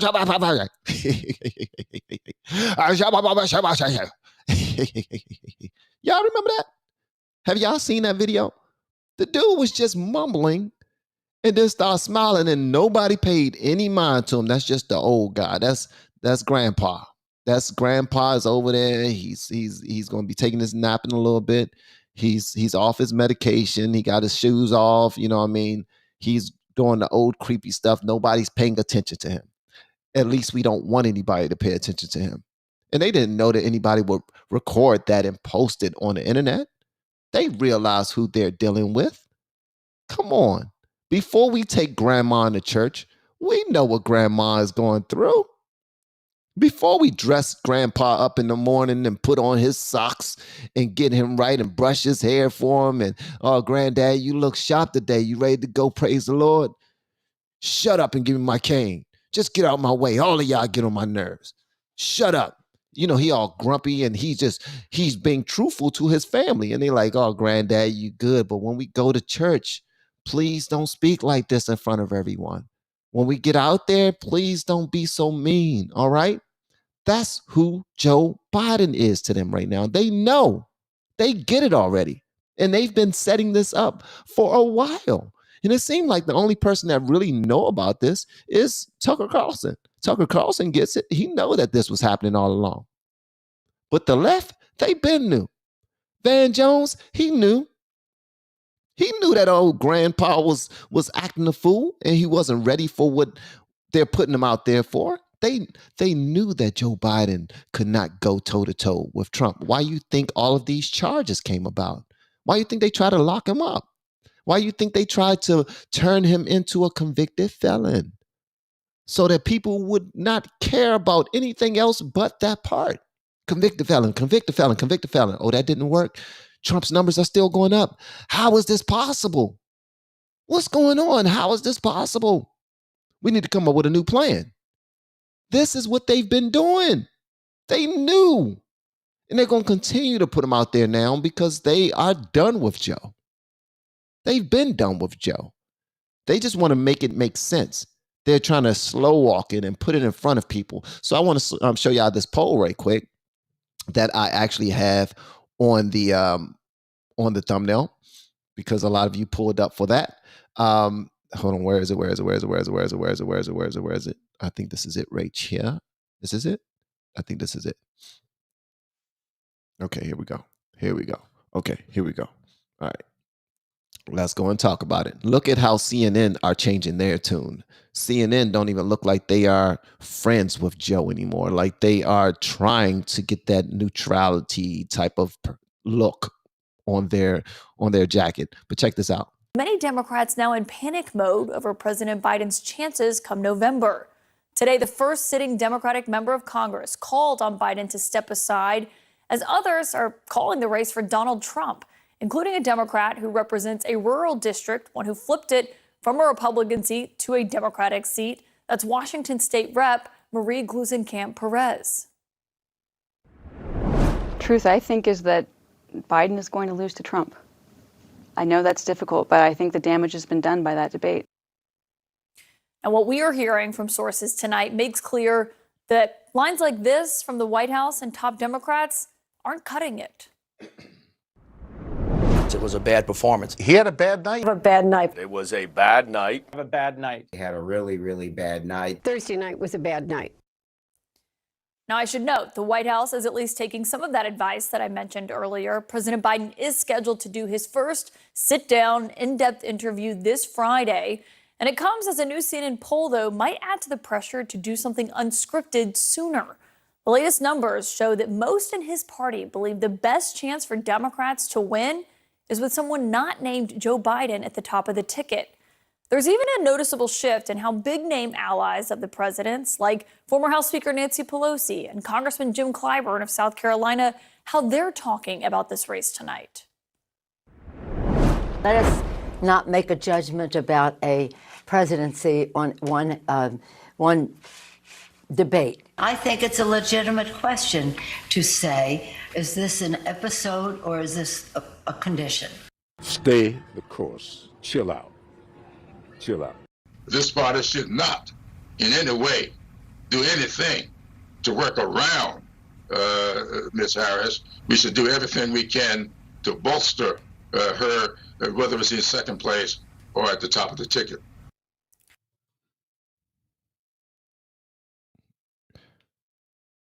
The proof is in the pudding. Y'all see what's happening. The proof is in the pudding. On Friday, they're saying, chill out, everything's going to be all right. On Saturday, they get an email, no, we are not going to chill out. Kamala is our guy. Kamala is our horse. We're riding with Kamala. On Sunday, they are interviewed again, and they say, well, it looked like we need to back Kamala. Don't y'all know, like when the whole convicted felon, when they have something that they are all supposed to say on their show, when their show comes on, they all say that thing. Convicted felon, convicted felon, convicted felon, convicted felon, convicted felon. Whatever they're supposed to say, they all say it on every news source. They all say it because they all received the email. They are all a part of that stream of information that this is what we're supposed to disseminate to the people. We need to move as a unit. And if everyone hears us all say it, then we're going to be fine. We can stay in this race. We're fine. Kamala is their horse now. LA Rams, thank you so much for the super chat. My brother, LA, I think is a brother, says, amen, brother. Trump 2024. Much love to you, man. I really appreciate it. Also, anyone that's a part of the chat that weren't here before, please hit that like button. That would be absolutely amazing. And also, happy 4th of the month. Happy Independence Day to you. All right. Much love to you. All right. And as Jesse Lee Peterson says, happy White History Month because it just feels white, man. Somebody get Jesse Lee Peterson on my show, please. I want to interview that brother. I think he's hilarious. I think he's hilarious. I don't agree with some of the things he says, but I would love to interview him. He interviewed me a long time ago when I was popping, when the channel was doing well, but I want to interview him now because, and it might not be the type that you like. It's going to be a fun interview, but we might get into a debate.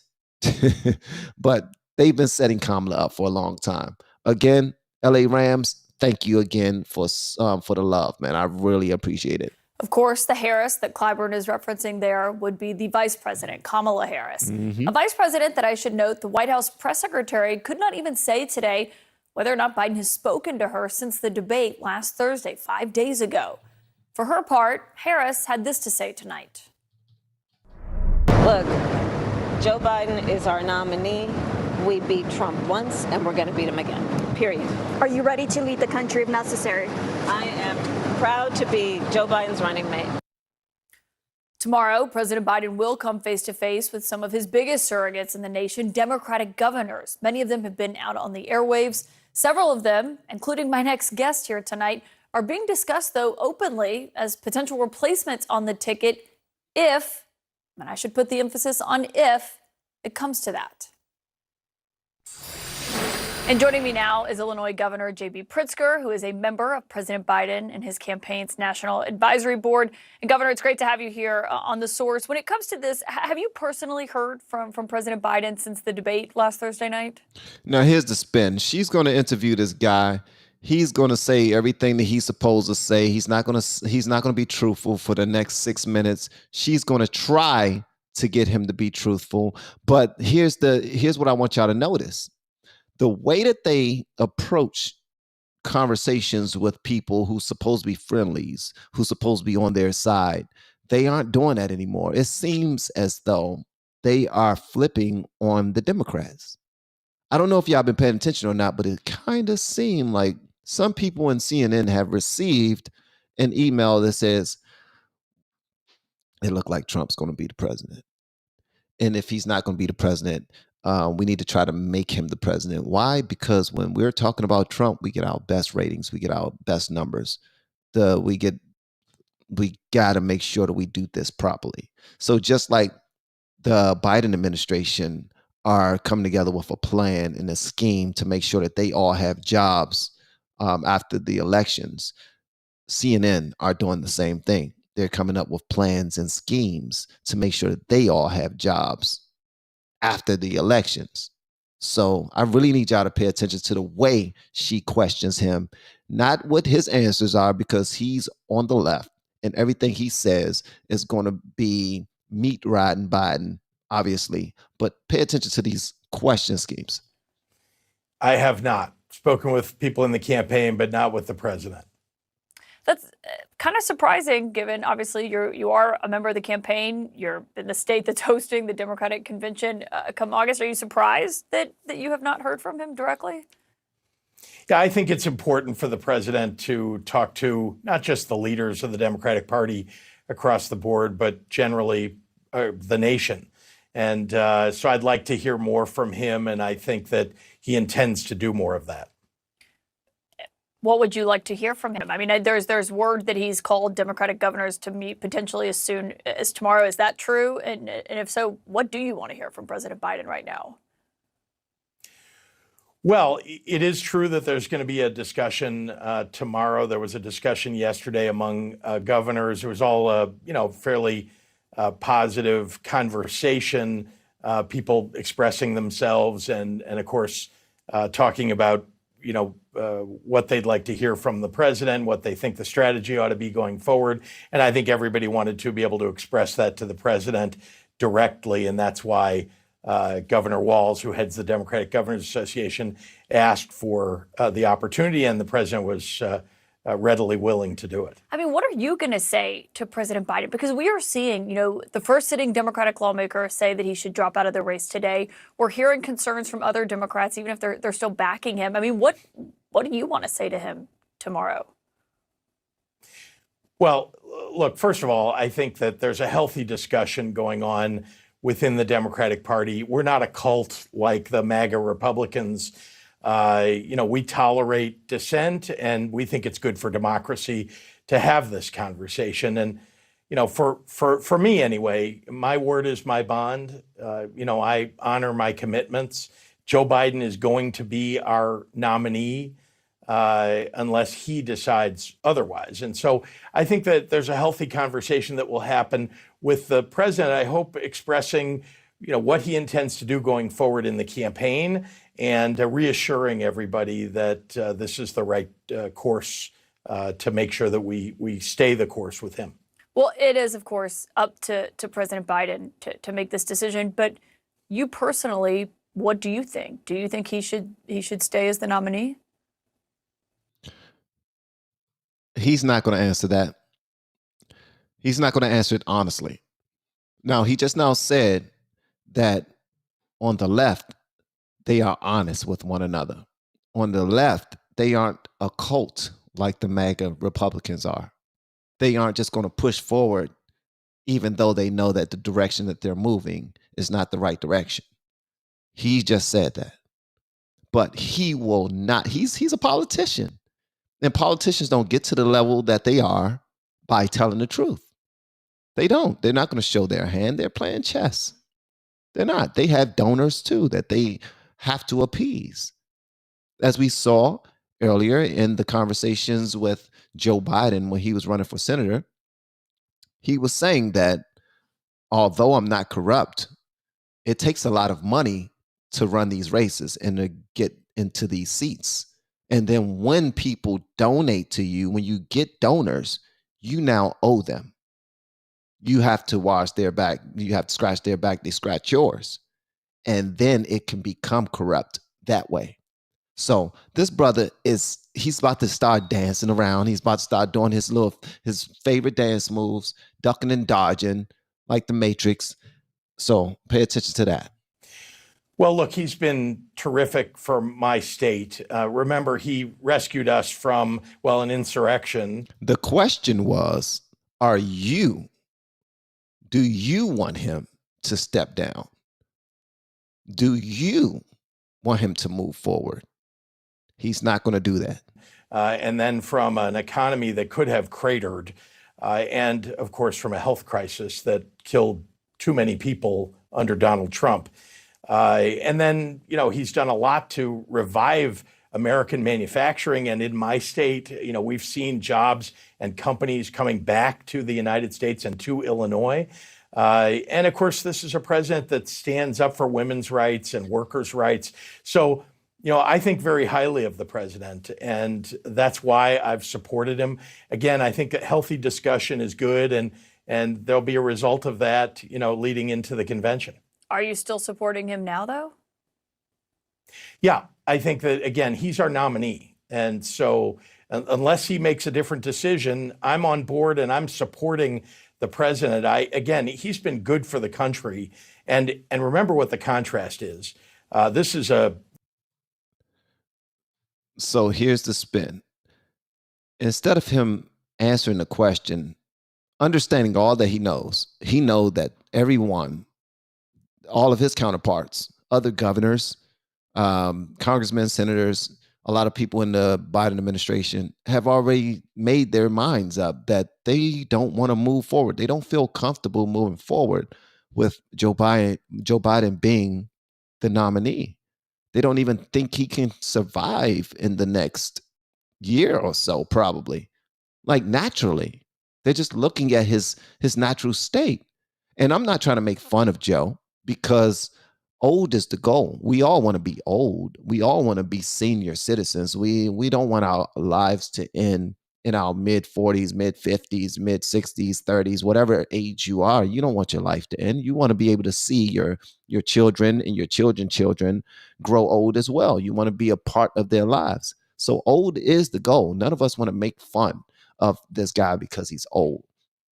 But what we're pointing out is these individuals who could potentially lose their jobs because of who's at the top of the ticket, they refuse to tell the truth. They refuse to acknowledge that Joe is not that guy anymore. So he's saying, yeah, he's still on the ticket, but if he decides, he's not deciding a damn thing. He hasn't decided anything for a long time. So when Vivek Ramaswamy posed the question, who has been running this country for the last 3 years? That deserves an answer.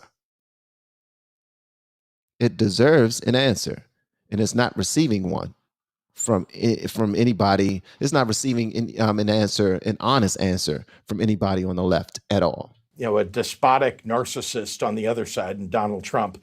And the Supreme Court just gave him even more power potentially with immunity from prosecution for things that I think we all know he's capable of doing. And he's a convicted felon and an adjudicated rapist. And he's a congenital liar. Okay, so you see what he's doing. The spin is, I don't have anything to say about what you're asking me. So what I'm going to do is pivot and talk about the other guy. I'm going to put all the talking points out there to the other guy. Listen, I see these emails all the time. I'm in the meetings all the time. They tell us what to say. We go over, we rehearse it. These are our lines. I'm really good at my lines, and I'm about to start throwing these lines at you. Resting Joker face, lady, she's not going to let that ride, though. She's going to continue to try to get something from him. And I think the contrast, no matter what you think of the president's debate performance last Thursday, the contrast between these two is so great. And it's clear that, you know, the most empathic president, at least in my lifetime, is Joe Biden. But is that clear? Because it doesn't look that way in polling. I mean, 3/4 of voters, U.S. voters in a new CNN poll say the Democratic Party would have a better shot holding the presidency in 2024 with someone other than President Biden at the top of the ticket. I mean, do you agree with that, or are the voters wrong? Well, I think that that's why President Biden needs to communicate more. We haven't heard a lot from him since the debate, and that's why the polls look as they do. I think that when you come off a bad debate, you need to remind people why you're the right guy to elect, and I know that Joe Biden will do that over the next couple of weeks. At least I expect him to. Or he'll make a different decision. And I think that's, again, this is a healthy conversation for us all to be having. And I think that the president needs to communicate to everybody, once again, why he's the right guy. You keep talking about a healthy discussion. I mean, have you heard from other Democratic governors who do believe that he should drop out of the 2024 race? No, nobody said that.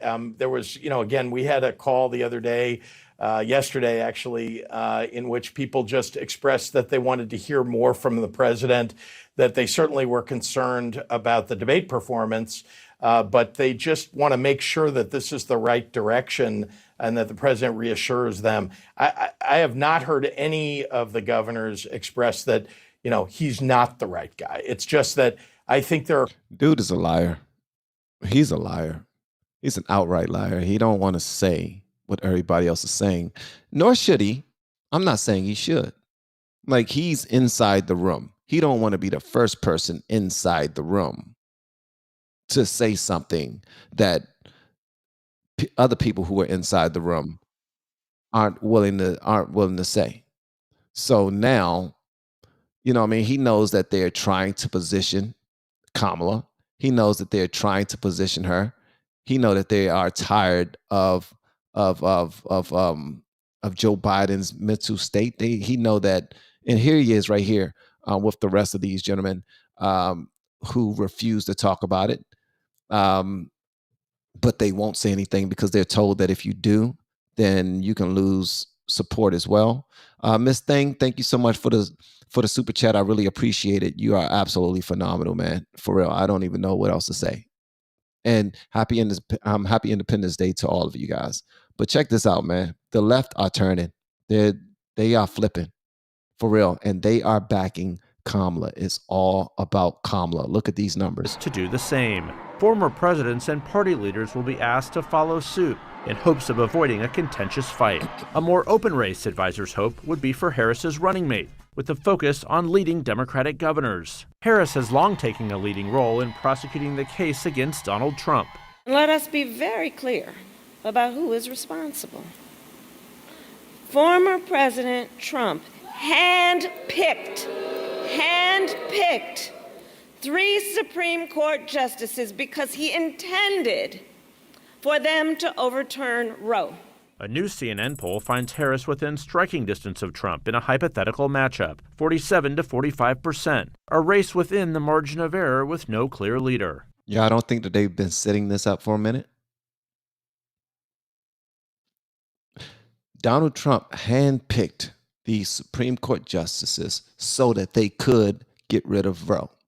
This is how they think. So you guys don't think that they already had this set up? They've already had this set up, man. This has always been the play. This has always been the play. But it's a failed play because she is equally unpopular or even more unpopular than Biden. But also, y'all need to consider this, though. It's not about popularity. It's not about popularity.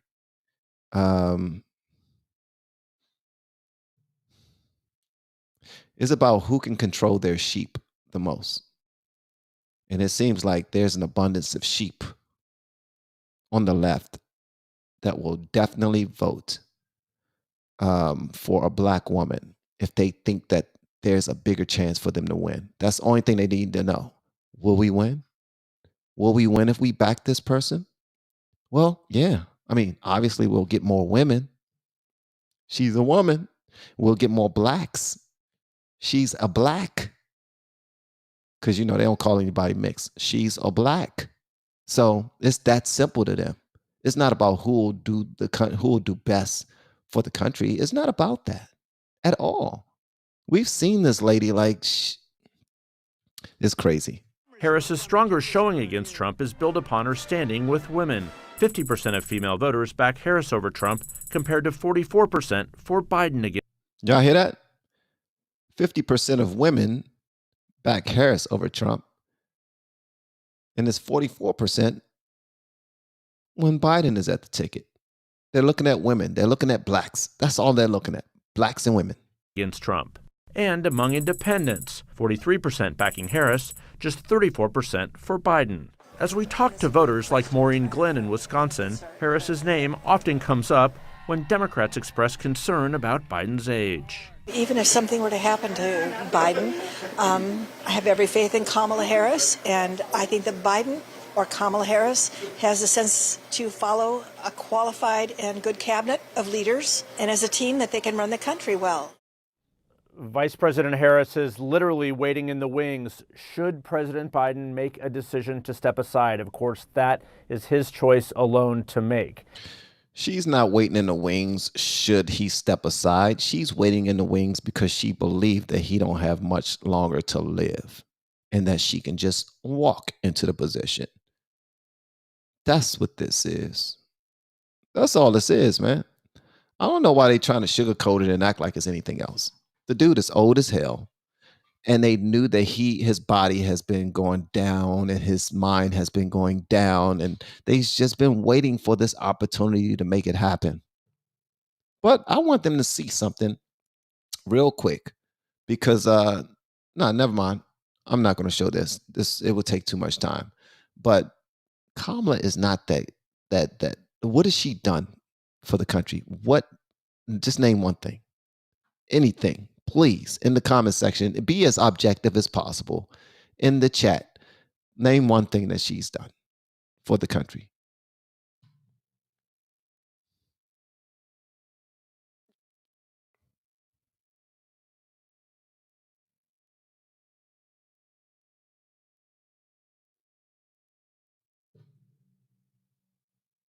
Mama Joe says the border. What has she done for the border? She went to the border. Okay, she visited the border. She visited the border when Joe would not. Is that something she done? I mean, I'm just I need something.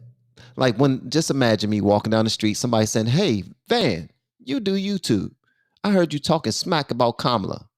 Do you know that she's done a lot for this country?" And I want to be able to say, you know what? You're right. She has done this and she has done that, but I don't know. What has she done?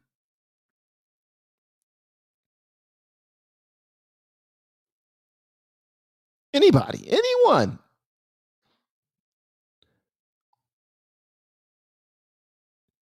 She does fake being black very well.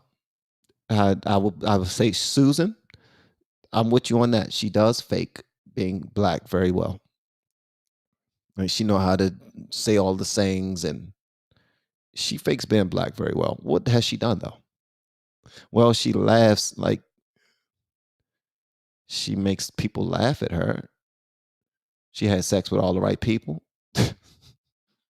Okay, y'all just being petty now. Yeah. Did you fall out of? She did make up the coconut tree thing. Oh, she did come up with something I think is absolutely phenomenal. Hold on one second. Let me find this right quick. Hold on one second. And my wife is probably upstairs mad at me because we're supposed to be going walking, but I want y'all to see this. Hold on one second. She did come up with something that I think is so dope. Hold on one second.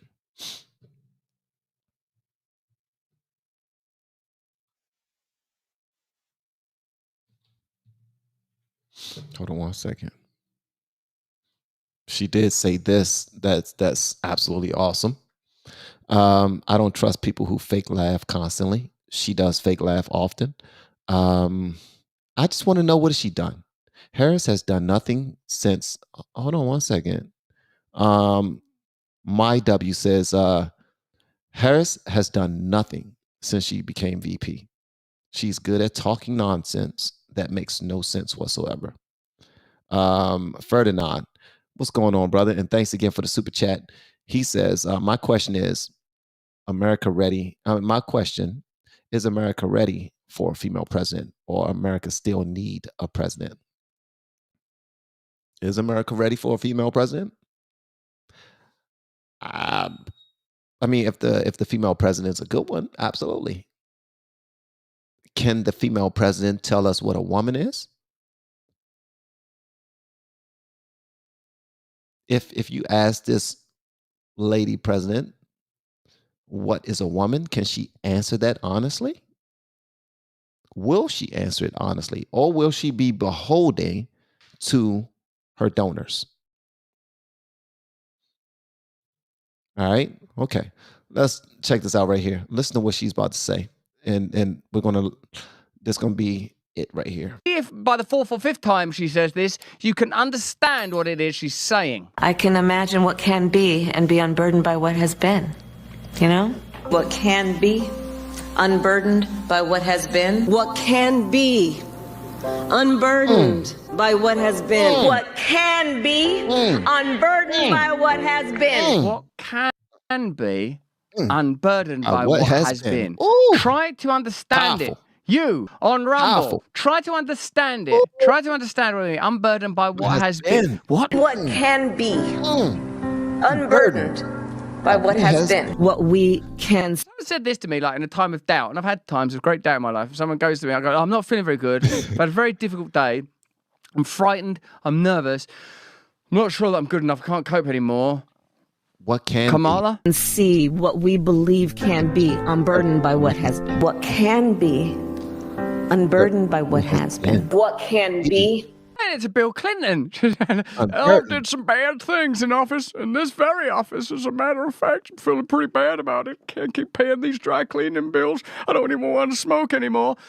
Man, could you imagine him running the black light through the White House while he was the president? OMG. Man, things went down inside of that house when he was the president.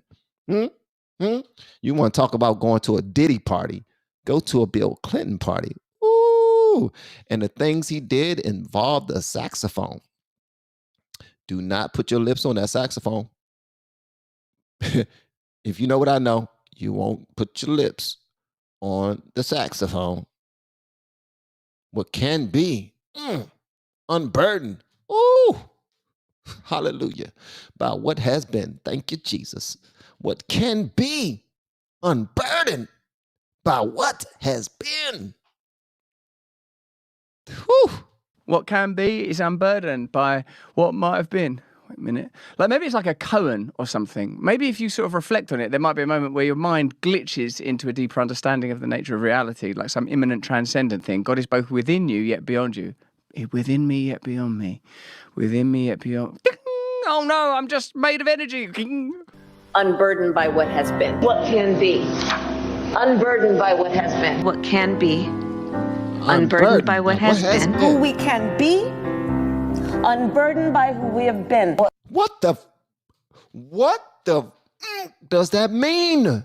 Why do you say it every single time? It's like somebody put out, it's like an artist who puts out a hit record in their 20s, when they're 20-something, and then they go on a Vegas tour singing that same damn song 40 years later. Something happened when she first said this statement that really, like, she get a standing ovation or something. What can be unburdened by what has been. And then the whole place just, yeah. She's like, oh, I got one. Let me say that again. I say what can be, unburdened about what has been. Woo-hoo! Hold on. I got another one. I said what can be, unburdened about what has been. Woo! Yeah. Hold on, I got another one. I said what can be, I said unburdened about what has been.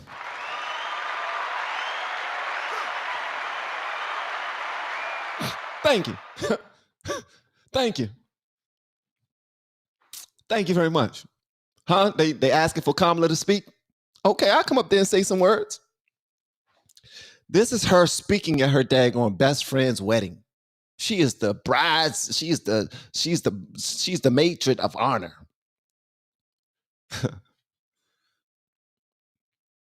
I know y'all probably heard this one before. It's an old ditty that I wrote a whole long time ago, but people love it. And it says, what can be unburdened by what has been.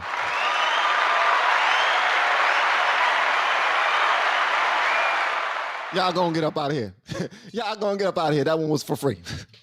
She must have said that at some point and people have gone, fuck, that is, yes, actually, I have been unburdened what might have, like, I still don't understand. I've watched this for a while now. Be unburdened by what has been. Where we can be, unburdened by where we have been, and unburdened by where we are right now. What can be, unburdened by what has been. It doesn't make sense. I've tried it. I've tried to make sense of it in 1,000 ways, and that's simply not words. You're not using language to relay concepts. You're doing something else there. It's more like, I don't know, like sort of linguistic painting. It was too abstract. It confused me enormously. Anyway, if there is going to be I want to hear what the hell that means when she says it.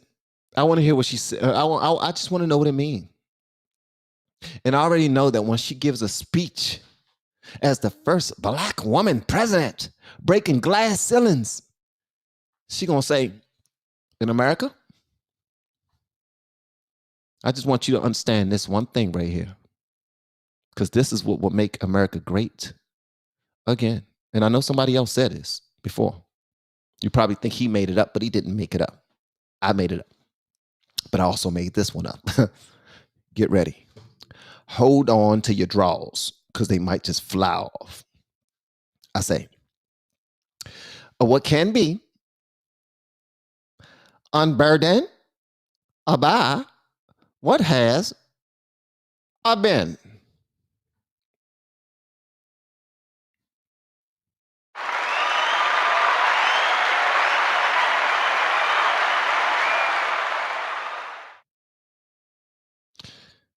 Why in the hell are they trying to replace Biden with this lady? I have the slightest clue. But you know what? It's happening. and you can do nothing about it. They believe that this is their greatest hope. All right? Those 8 words will go down. Listen, I actually love it. Even though I don't know what the hell it means, it touches my heart in a way that just make me like, whew. You know what I mean? It's like when you're at a concert and you want to take off your bra and just throw it at your favorite rock star on the stage. That's probably what it's like when she says that to you in person. It's probably a different, like, oh, I can't believe she said that to me. People falling out like they in front of Michael Jackson when he performing. At the end of the day, this is not a joking matter. I know I was joking. I like to joke a lot because that helps me deal with things. But it's happening.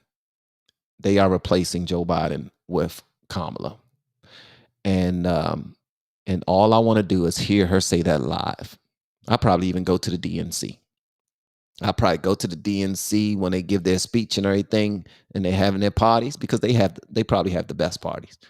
I will bet that they have better parties than RNC has. Because more likely they're going to have Hennessy. They're going to have weed. And they probably have some mushrooms. You know what I mean? If they serving cocaine, I'm not in it. I'm leaving. You know, that's when it's starting to turn. It's going to turn freaky. At that point, I'm gone. I'm out. But at the RNC party, they're going to have cigars, some beers, probably Corona, some champagne, waters, and Bible study. And nobody's going to say what can be unburdened by what has been. Because that right there touches your soul. All of my blues, thank y'all so much for pulling up and managing everything. Y'all are absolutely amazing. I really appreciate it. Please send my love over to the channels that you represent as well. The other channels that you represent as well. Everybody that submitted a super chat, thank you so much. Bottom of my heart, I really appreciate it, guys. Thank you, thank you, thank you. Everyone who communicated respectfully, thank you so much. I appreciate that as well. If there were any trolls here, shout out to you. I wish you would have joined me on the stage. That would have been dope. And Bishop, who pulled up on stage with me, and he cammed up. He gave his 2 pennies. I appreciate that. Holy crap, LA Rams family. I appreciate that. Thank you so much. I will keep up the work. If you think it's good, then amen to that. Thank you so much. Hold on, let me say thank you so much for yet another super chat. You are absolutely amazing, my brother or my sister. I believe it's brother. Please tell me your name. Send me an email so that I can meet you one-on-one, like in a face-to-face, just a chat. If you want to do that. If not, that's cool too. But thank you. I really appreciate it. You guys are absolutely phenomenal. And just so you guys know also, I am a goof troop. I like to have fun. That's what I do. That's how we do, even when we're in our group, our YouTube coaching group, during the day. Every day we meet. Every day we meet. If you're ever in a position where you want to do YouTube or anything like that, please reach out to me with the word coach, either on my website, that's in the descriptions, or my email, that's in the descriptions. Also, if you did not see that this video, this live stream is being sponsored by Learning, and it's a micro learning platform for businesses when you want to train your employees. It's so dope. It's phenomenal. What you can train them in an hour for, you can train them in 3 minutes. In 3 minutes. If you don't know what I'm saying, go to the website and see for yourself. You'll see exactly what I'm talking about. It's very efficient. It's very dope. Very extremely productive. But at the end of the day, I want to say happy 4th to everyone. Happy Independence Day. You go out there and you celebrate with your families. Love you all. Continue to care for one another, to continue to care for yourself. But more than anything, continue to to give God the praise, glory, and honor for everything that he has done for you and your families. And that's your health, that's your wealth, that's your mental state, that's protecting you from seen and unseen dangers that you don't even know was in front of you or around the corner from you. You need to give God thanks for that. Don't do it out of fear either. Do it out of love. Do it because you have not been punished for the sins that you have committed. All right? That's mercy. But you've also been blessed far more than you deserve. That's grace. And for that, you need to give God praise. I know sometimes you sit back and you look at your families and you look at your home you live in and your cars that you drive, and you're like, I really don't deserve this stuff. I really don't deserve this. That's grace. And because of God's grace, you need to give God glory and honor for that. Because there are some people who put their lives on the line for your freedoms. Think about that. And their lives are nowhere near as nice as yours. As a matter of fact, some of them died while making sure that you and your family could live the way that y'all are living right now. That's another reason to thank God, like, yo, thank you for those people. And thank you for putting me in this position I'm in right now. You guys are great. I appreciate you all. And hopefully I'll see you on the next live stream. I am late for a meeting. 2 of them, in fact. Wally, my bad, brother. And wifey is calling me from downstairs. I'm from upstairs too. Love y'all, man. Eat healthy. And I'll talk to you guys later. All right.